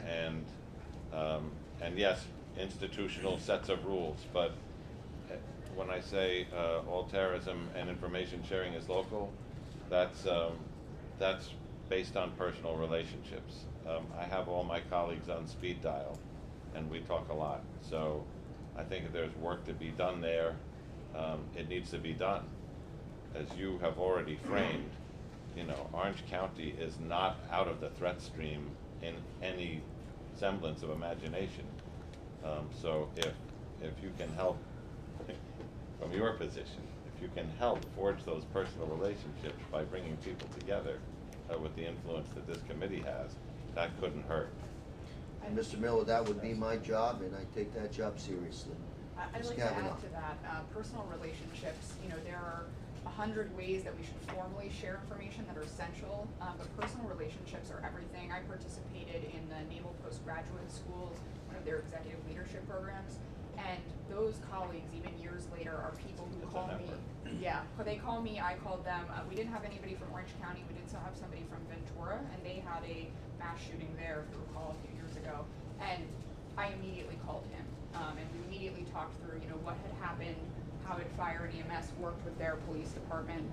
You really cannot de-emphasize those personal relationships, even among all of the conversation around systems, because I have found throughout the years that those are the people who call us first. They called me first during COVID, and I called them, and that's really where those connections are made between the larger municipalities and some of the smaller ones. Mr. Billick? So I certainly concur as it relates to the personal relationships. The other thing, you know, I kind of find it almost, I look at it a different way. I think that there's a tremendous amount of information there. And the key really is the ability to do the analysis, right? And we've got analysts that sit with, in the NYPD, we've got folks that sit in New Jersey, in the ROC, to really sort of drill down on what's most relevant to our organization, to our region. So I mean, I think that there's quite a bit of information available, certainly here. And Mr. Billick, I think you hit the nail right ahead, which is relevance. Yeah. Data being relevant. Yeah. Federal government versus the local fusion center. I think the locals could probably figure out what's more relevant than, you know, Washington, D.C. And the question would be then, how do you make sure it really is a two-way street when it comes to data, information, and there's trust at, you know, at the federal level to share that information with the locals. Mm-hmm. Please continue. Well, I mean, or am I out of? You We'll talk off the record later on. Mr. Very good, sir. Thank you very much, Mr. Chairman. Chair recognizes the gentleman from Mississippi, Mr. Gill. Thank you, Mr. Chairman. Ms. Kavanaugh, I think you summed it up best in your opening statement when you described 9/11 as a day of great tragedy and great sacrifice. We know that 2,996 individuals lost their lives that day. 343 of your officers from the fire department, 37 from Port Authority, and then 23 from the New York Police Department. But out of that day, out of that great tragedy, we also saw unity in this country, something that we've not seen since in 20 years. I remember seeing and watching members of Congress, many of who are here today, standing on the steps of the U.S. Capitol in unity together and spontaneously breaking out and singing "God Bless America." I remember the pride when I saw George Bush visit this site, and he stood there with that bullhorn and he told those first responders that he heard them, that the world heard them, and soon the people who knocked down those buildings would soon hear America. I remember the pride when our military overthrew the Taliban. And I remember a decade later when we learned that American Special Forces had executed that daring raid in Pakistan and killed the mastermind of those terrible attacks.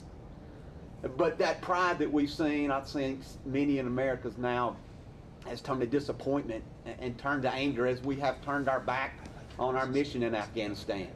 I personally believe that we are less safe because we no longer have men and women on the ground there to help provide intelligence, to help be able to respond quickly. I believe that the withdrawal that we saw was poorly planned and poorly executed. It cost the lives of 13 American soldiers. We've left Americans stranded in Afghanistan, unable to return home. We've turned our backs on our Afghan allies, many who have stood by our side for the last 20 years, fighting to keep us safe. And we've left billions of dollars in weapons and equipment in the hands of the Taliban that I believe will be used to oppress their people. Mr. Miller, I want to ask if you agree with this statement. This was a statement made by General Milley, where he says, "I think there is at least a very good probability of a broader civil war, and that will then in turn lead to conditions that could in fact lead to a reconstitution of Al-Qaeda or a growth of ISIS or other myriad of terrorist groups. You could see a resurgence of terrorists coming out of that general region within 12, 24, or 36 months. Do you agree with that statement?" I agree that all of what General Milley cites is a possibility. I agree that we have to watch that very closely, and I agree, and I am extraordinarily hopeful, if not certain, that the U.S. Intelligence Committee is working day and night and has pre-thought out how to maintain the ability to reach into Afghanistan and interrupt the growth of terrorist bases, the resurgence of terrorist organizations, the ability to support terrorist organizations, because we cannot end up back where we started. Would you agree that by the United States withdrawing all of our assets from Afghanistan, that it limits our intelligence gathering apparatus and the information that is so critical that you and the United States military relies upon? The U.S. intelligence community, and I say this based on my experience as Deputy Director for Analysis in the ODNI, has a lot of experience in operating in non-permissive environments where it is hard to operate in country or maintain people on the ground. So it's not that they don't know how. It is certainly easier when you have a footprint on the ground. We've suffered challenges in places from obviously North Korea, China, Yemen, where those abilities have been interrupted. But I have faith in our intelligence community to do what they can with their enormous talent and assets. Well, in closing, I just want to thank all of our presenters here today. I want to thank you and the men and women that serve you for your hard work, your service, and your sacrifice to keep America safe every year. And my hope and prayer is that God will continue the places handing protection around you, the men and women that you serve with in our great country. Thank you, Mr. Chairman. I yield back. Thank you very much. I have 2 New Jersey and 1 New York, all wanting time at the same time. So we're going to start with Ms. Watson-Coleman. Well, thank you. I appreciate it. Thank you so much, Mr. Chairman. And thank you all for being here. Thank you, Mr. Katko, for sort of being this inspiration behind this. Thank you for all of your service and your briefings. They have been very helpful to me. It's really kind of focused my thinking. I want to associate myself with everything everyone has said about the impact of 9/11, how we should remember, but how we should act, and how we should never ever forget. I was in a place looking at towers actually coming down across the river, and I just wasn't. I couldn't process it, what was happening right before my very eyes. So, however, I do have some questions. One for you, Mr. Miller, and one for you, Mr. Village. Mr. Miller, it seems that we have really. This country recognizes the problem it has with domestic terrorism, that the problem we have with white supremacy, the problem that we have with the hatefulness that has come against people of color and people of certain religions. So I need to know where in your priority does that sort of threat to the safety and security of New Yorkers belong, and do you have every resource that you need to apply there? And let me just ask Mr. Billich his questions too. I'm always concerned about surface transportation issues. I'm always concerned that you can go into a terminal and you could have an IED or anything else. I need to know what more do we need to be doing to try to protect commuters from those situations, if there's anything that we need to do. So with that in mind, Mr. Miller and then Mr. Village. And thank you, Mr. Chairman. Representative Watson-Coleman, you've put your thumb on what is a critical issue here. When we talk about 51 plots against New York City, and that in the last 5 years, 50% of those occurred, and the threat level going up, a good part of that has to do with domestic extremism, which we've had to recast as kind of a background issue in front of foreign terrorism to a front burner issue. For us, that meant a couple of things. It meant assessing our domain for what is the presence of domestic extremism. And by the way, this gets tangled in a political discussion every time we have it. We don't care. We don't care if it's far left extremism and people want to attack police stations or blow up police cars, or it's far right extremism and they have a set of agendas that they extol violence for. We don't care.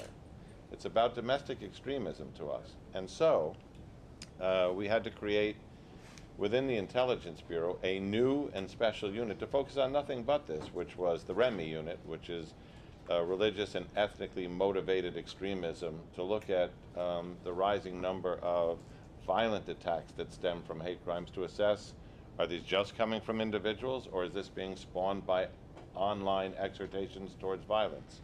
We had an individual who drove to New York City from Baltimore for the express purpose of attacking African American victims in the street in his own twisted mind to spur a race war. Where did that thinking come from? Where did that emanate from? We had Cesar Sayoc, who sent numerous pipe bombs across the country, but a large number to New York, including to members of Congress, government officials, former government officials, media people, who turned out not to be a domestic terrorist organization, but an individual operating homelessly out of a van in southern Florida with a rolling bomb factory. And I appreciate the breadth of this. I'm concerned about the impact of it on your application of resources. So the impact of it is asked and answered, which is we had to create a unit that had its own undercover capabilities, its own intelligence analysts, its own detectives, its own infrastructure that draws upon the rest of the Intelligence Bureau to focus on Are we responding appropriately to that need? I believe we are, because Thank you.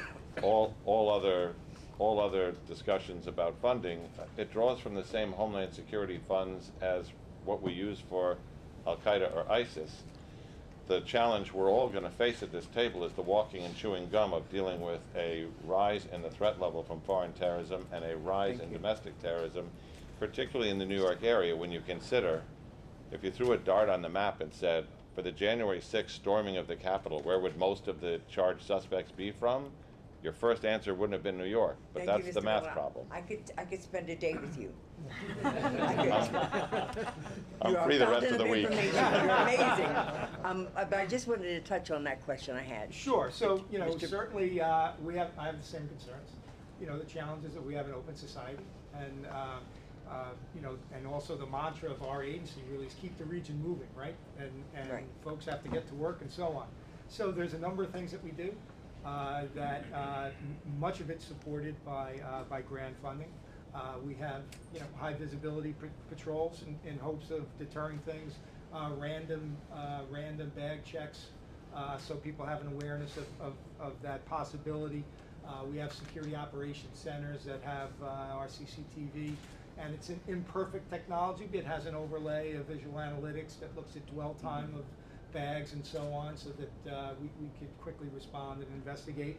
And something sort of on the innovation side, not yet there yet, but something that I'm anxious for, and you know, my hope is that it comes out of one of sort of the innovation technology federal groups, is at distance, at speed, explosive detection.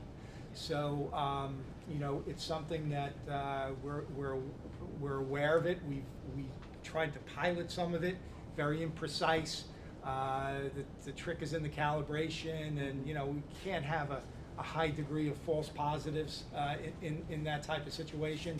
So you know, these sort of emerging technologies, I would find it very valuable. You know, we go through a whole procurement process if everybody says it'll meet your business requirement, but having sort of a consumer reportive technology that's been vetted by the federal government, that has been proven to work, can be very helpful for shortcutting this sort of lengthy, inefficient process that we go through. Probably could talk to you for a day too. Thank you so much. I appreciate all of your briefings today. Thank you, Mr. Chairman. Thank you very much. Chair recognizes Mr. Minix. Thank you very much, and I appreciate Mr. Chairman and Ranking Member for holding this. And Chief Downey, I knew your father. He and I served together on a FEMA advisory task force. I'm a firefighter, former fire chief of the city of Miami. Before I became the mayor of Miami-Dade, and my career just went downhill.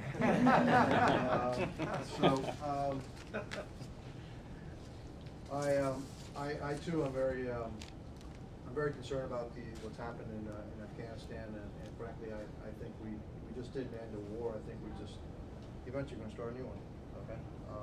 Because of the things that happened there. I'm not optimistic that the Taliban is changing their tune, or they're going to be any less violent than they were before. 4 of the 5 prisoners that were exchanged for one of our personnel ended up being on the Taliban government, and so I think we're going to have a lot of problems with Afghanistan and terrorism in the future here in our homeland, unfortunately. You talked a lot about, and we know that there were issues with communications during 9/11 between police, fire, etc. There was these blocks, and everybody was in a silo. And I know you've done a lot to resolve that, and I know that we've done a lot to resolve that with resources and make sure that we can communicate with each other. You also talked about personal relationships, and I agree, personal relationships are very important, but it concerns me that the security of our nation is based on personal relationships. All right, what can we do as a country and the federal government to assure that it's not about just personal relationships, that somehow this is somehow ingrained in our law enforcement agencies and first responder agencies and intelligence agencies, that intelligence gathering has to, and intelligence sharing has to be part of our DNA. I focused on personal relationships, sir, because from a institutional standpoint, it's already there. You know, Intelligence Community Directive 501 requires the intelligence community to to share information across all of its platforms, all of its members, and the MOUs between both the Department of Homeland Security and the FBI requires that, even if it requires giving high-level security clearance, that information, both unclassified and classified, be shared in the threat environment. So after you set those rules, and oversight bodies like this one and appropriators too say that you will be measured on those rules, when it fails, that's why I say you have to work at making sure that those rules are being followed, because you're in contact and have that relationship with your counterparts. There are no strangers at this table. Every other month, the special agent in charge of every single federal entity, from the Coast Guard to HSI to the FBI to the CIA to you name it, gets together at a dinner where we all pay out of our own pockets, so that in between crises, we actually have that social time to say, if there's a side issue, I can go in the corner with that man or woman and say, hey, one thing we got to work out between our people is X. It is a network, and it has to be a network, and it has to be between people. The institutional stuff has largely been hammered out over 20 years. Yeah, I think both are required, and I think, you know, the training and the information sharing that is changed, it's a world of difference from 9/11, and I think that's obvious in the way our members work together. You know, a great example of that is in 2010 Times Square bombing. That came in as a car fire, and our members arrived first, but because of the training they had done with NYPD, they immediately identified it as suspicious and called the NYPD. So that's the formal way, and I think that's essential. You can't have one or the other. But even the program I mentioned at Naval Postgraduate School, I wouldn't consider that just a personal relationship. That's a program that you guys fund that people are required to go to from our agencies, and certainly can go to from yours. And so I think we can formalize building these networks. It does not have to be dependent on someone reaching out. And I think both are required, the systems and the relationships. One thing, I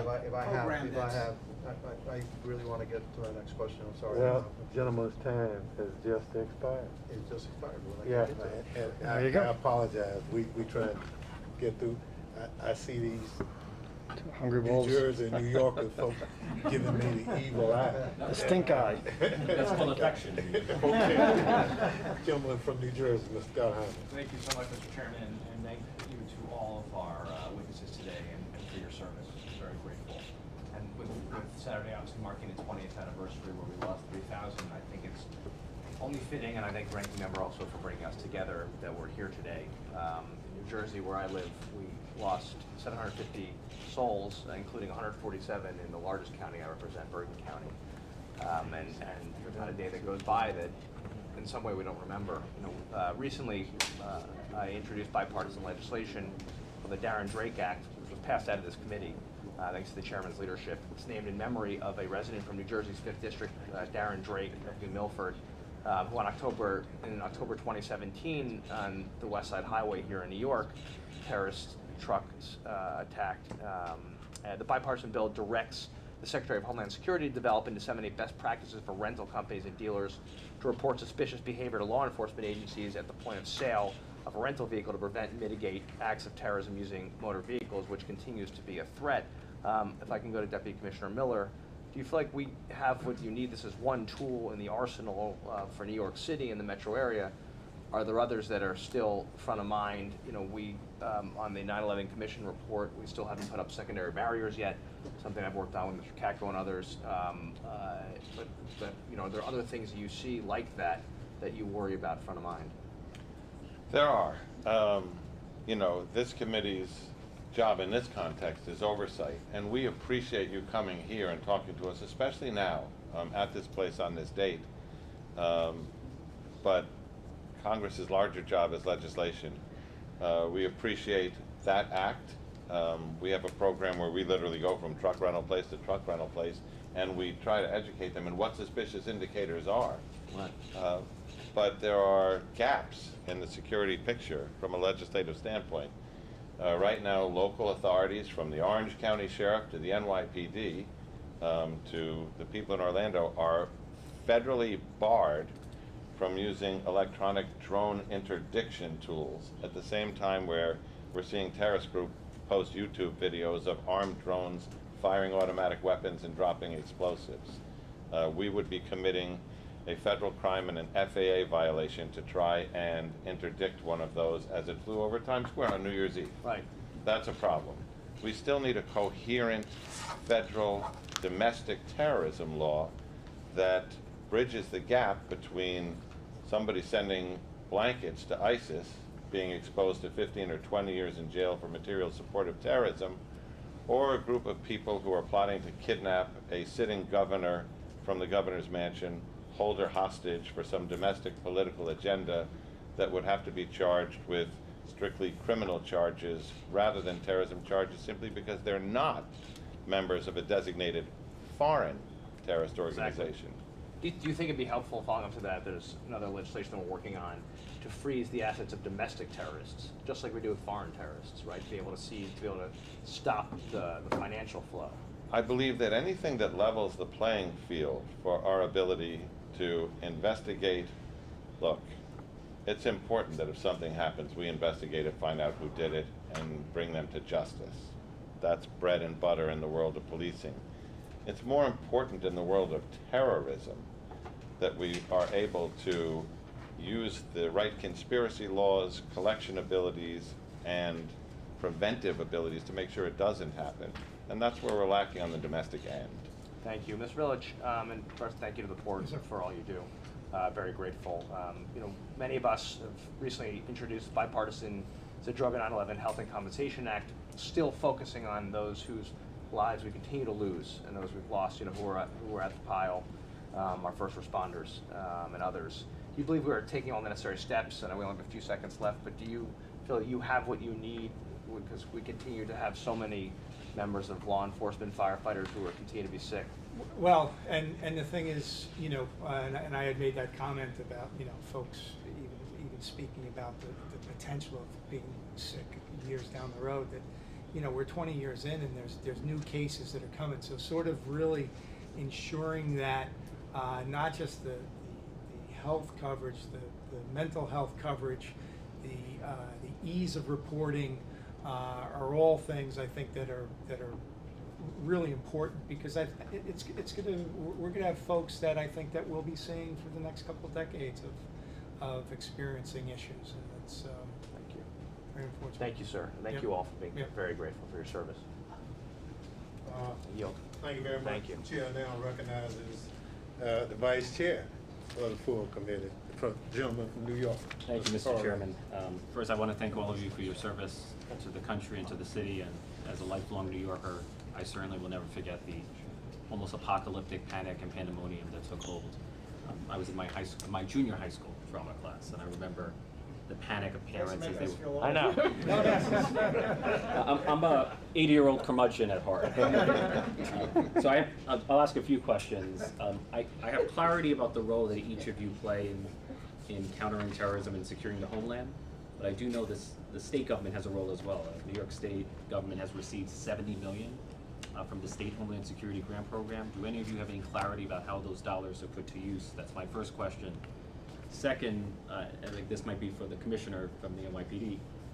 To your knowledge, are there any terrorist organizations apart from Al-Qaeda, whether it be ISIS-K or otherwise, that presently have the capacity to attack New York City? And then my third question, you know, I'm confident that all of you have a 21st century capacity to counter traditional terrorism. I'm skeptical that we have a 21st century capacity to counter cyber terrorism.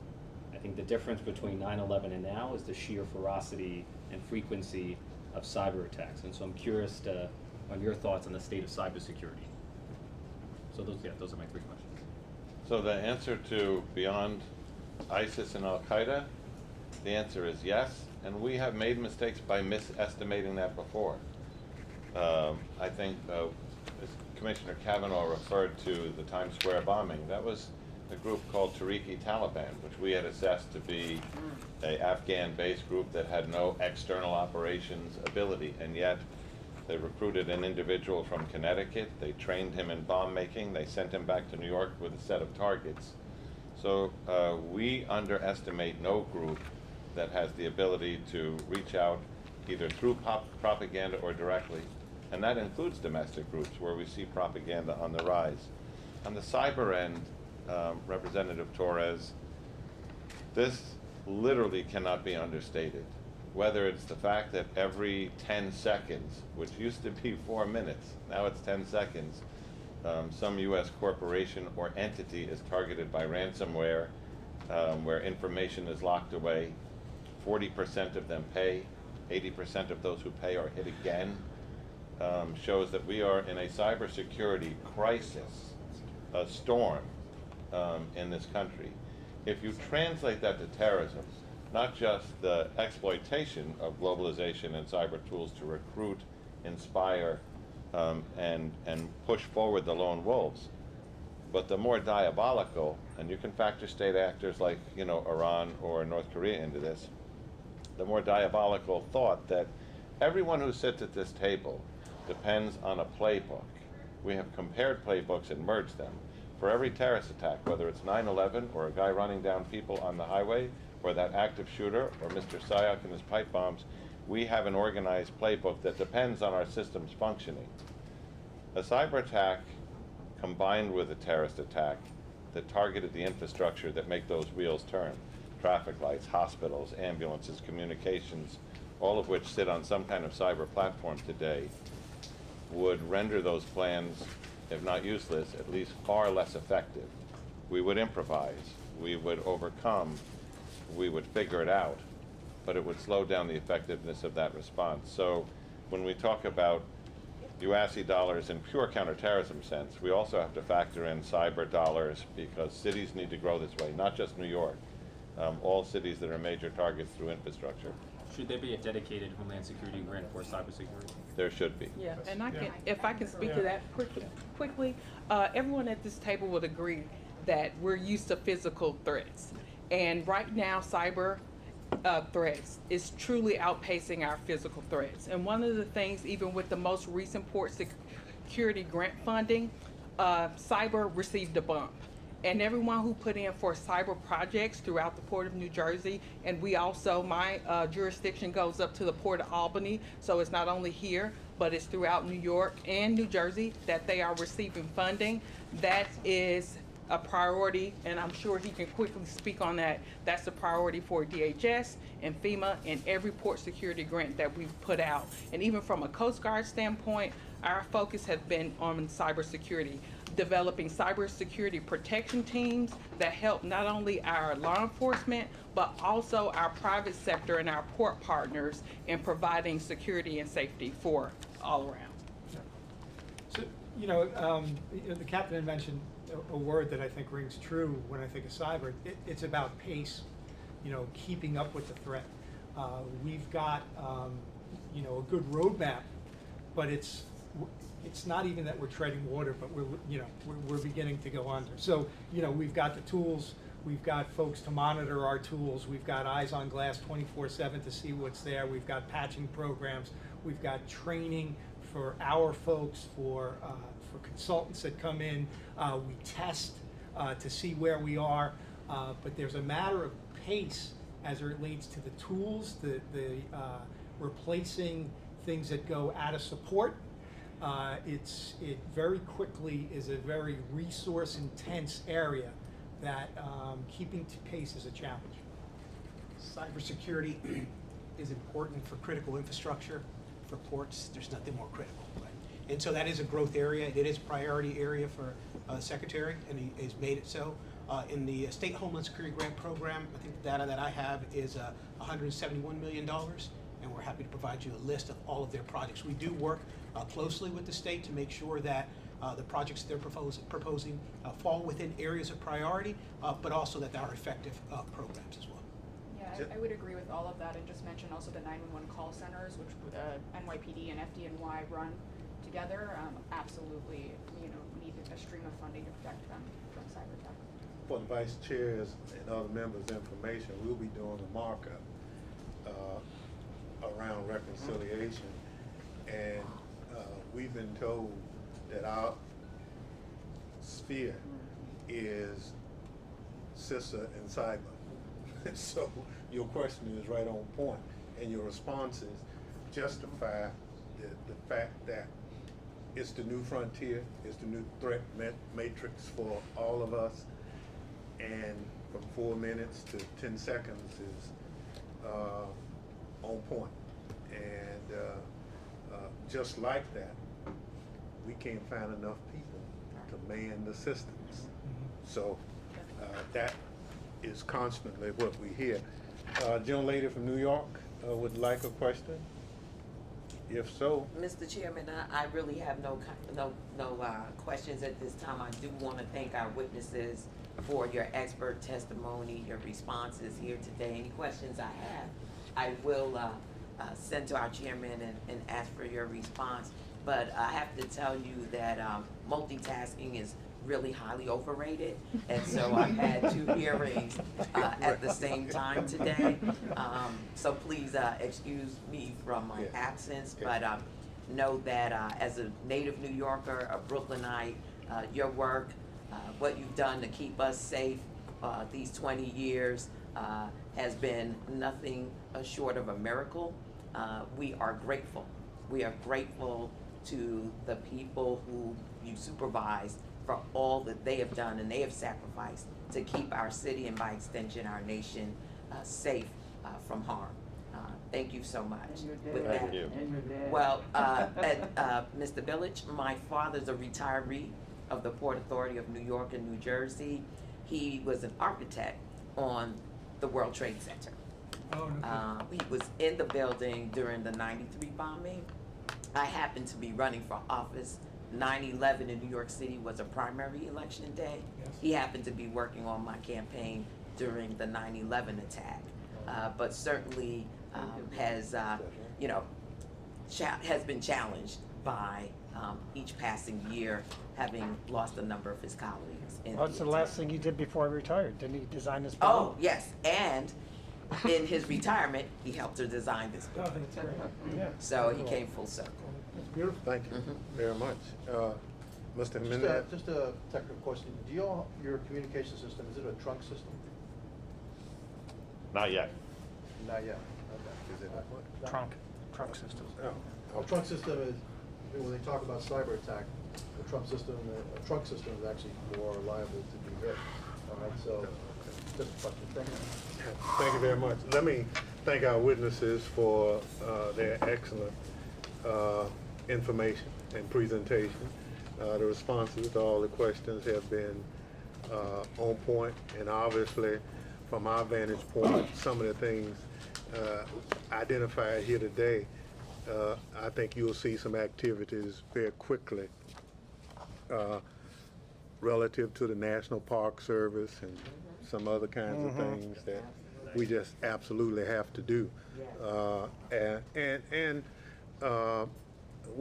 We understand New York's the target, but our challenge is putting a system in place so that whether it's the network relationships or whatever, it's a system, and so we try to do it right.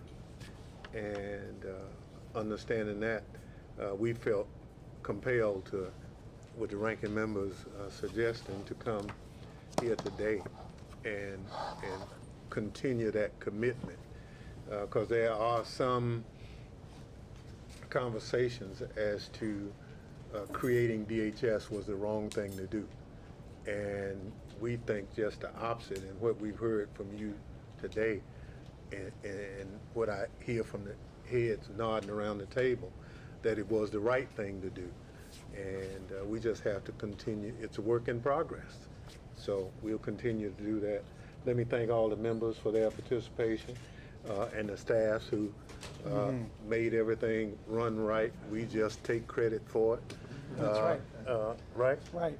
They can take credit for the mistakes. No, they've done a wonderful job as usual. I want to thank the chairman for agreeing to have this up here. I think it's really important, very helpful. All your testimony was extremely helpful. As you all know, contact us directly anytime on any issue. That's never a problem. And, you know, I think of my son, who is 26 years old. My wife is here today, and we think of our son. who is an infantry officer in the U.S. Army full-time, and he's also a volunteer fireman. And, think if we don't do our job, people like him are going to be going into harm's way. So all of us together collectively have to understand that for the next generation. And we got to stay ever vigilant, and we must never, ever, ever forget.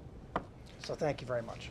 Ms. Jackson-Lee? I have been on as long as my chairman here, and so I take a little bit of senior status, but simply to say that I'm very grateful to be here on this emotional time. I guess I didn't wear the uniform. I don't wear the uniform, but I did make my way here as quickly as I could to the site and was able to go on the site as the recovery was still going on sometime late in November, and managed to see the kind of actions of firefighters and first responders. And I know what I'm saying. They would blow the whistle when they found remains. Someone would run in and get those remains in the most precious way with respect. It would be a salute, and they would take those remains off. I think I will never forget. And I think one point that we'd like to leave you, forgetting is one thing, acting is another. And you can depend on us to be remembering and acting to secure this nation. I thank you, Mr. Chairman. Thank you. Gentleman from California? Thank you, Mr. Chairman. I just wanted to say to all our guests today, thank you very much. Great information, a lot of progress, still a lot left, and as all of you have said, this is like politics. It's all about Main Street. We identified some areas that we can improve on, so instead of saying it's you, it's going to be on us, and I'll look forward to working with all of you to make sure that those personal relationships and communication goes to a higher level of coordination. Thank you very much. Be talking to you soon. Thank you. We're doing. Good job, and it was great. Hey,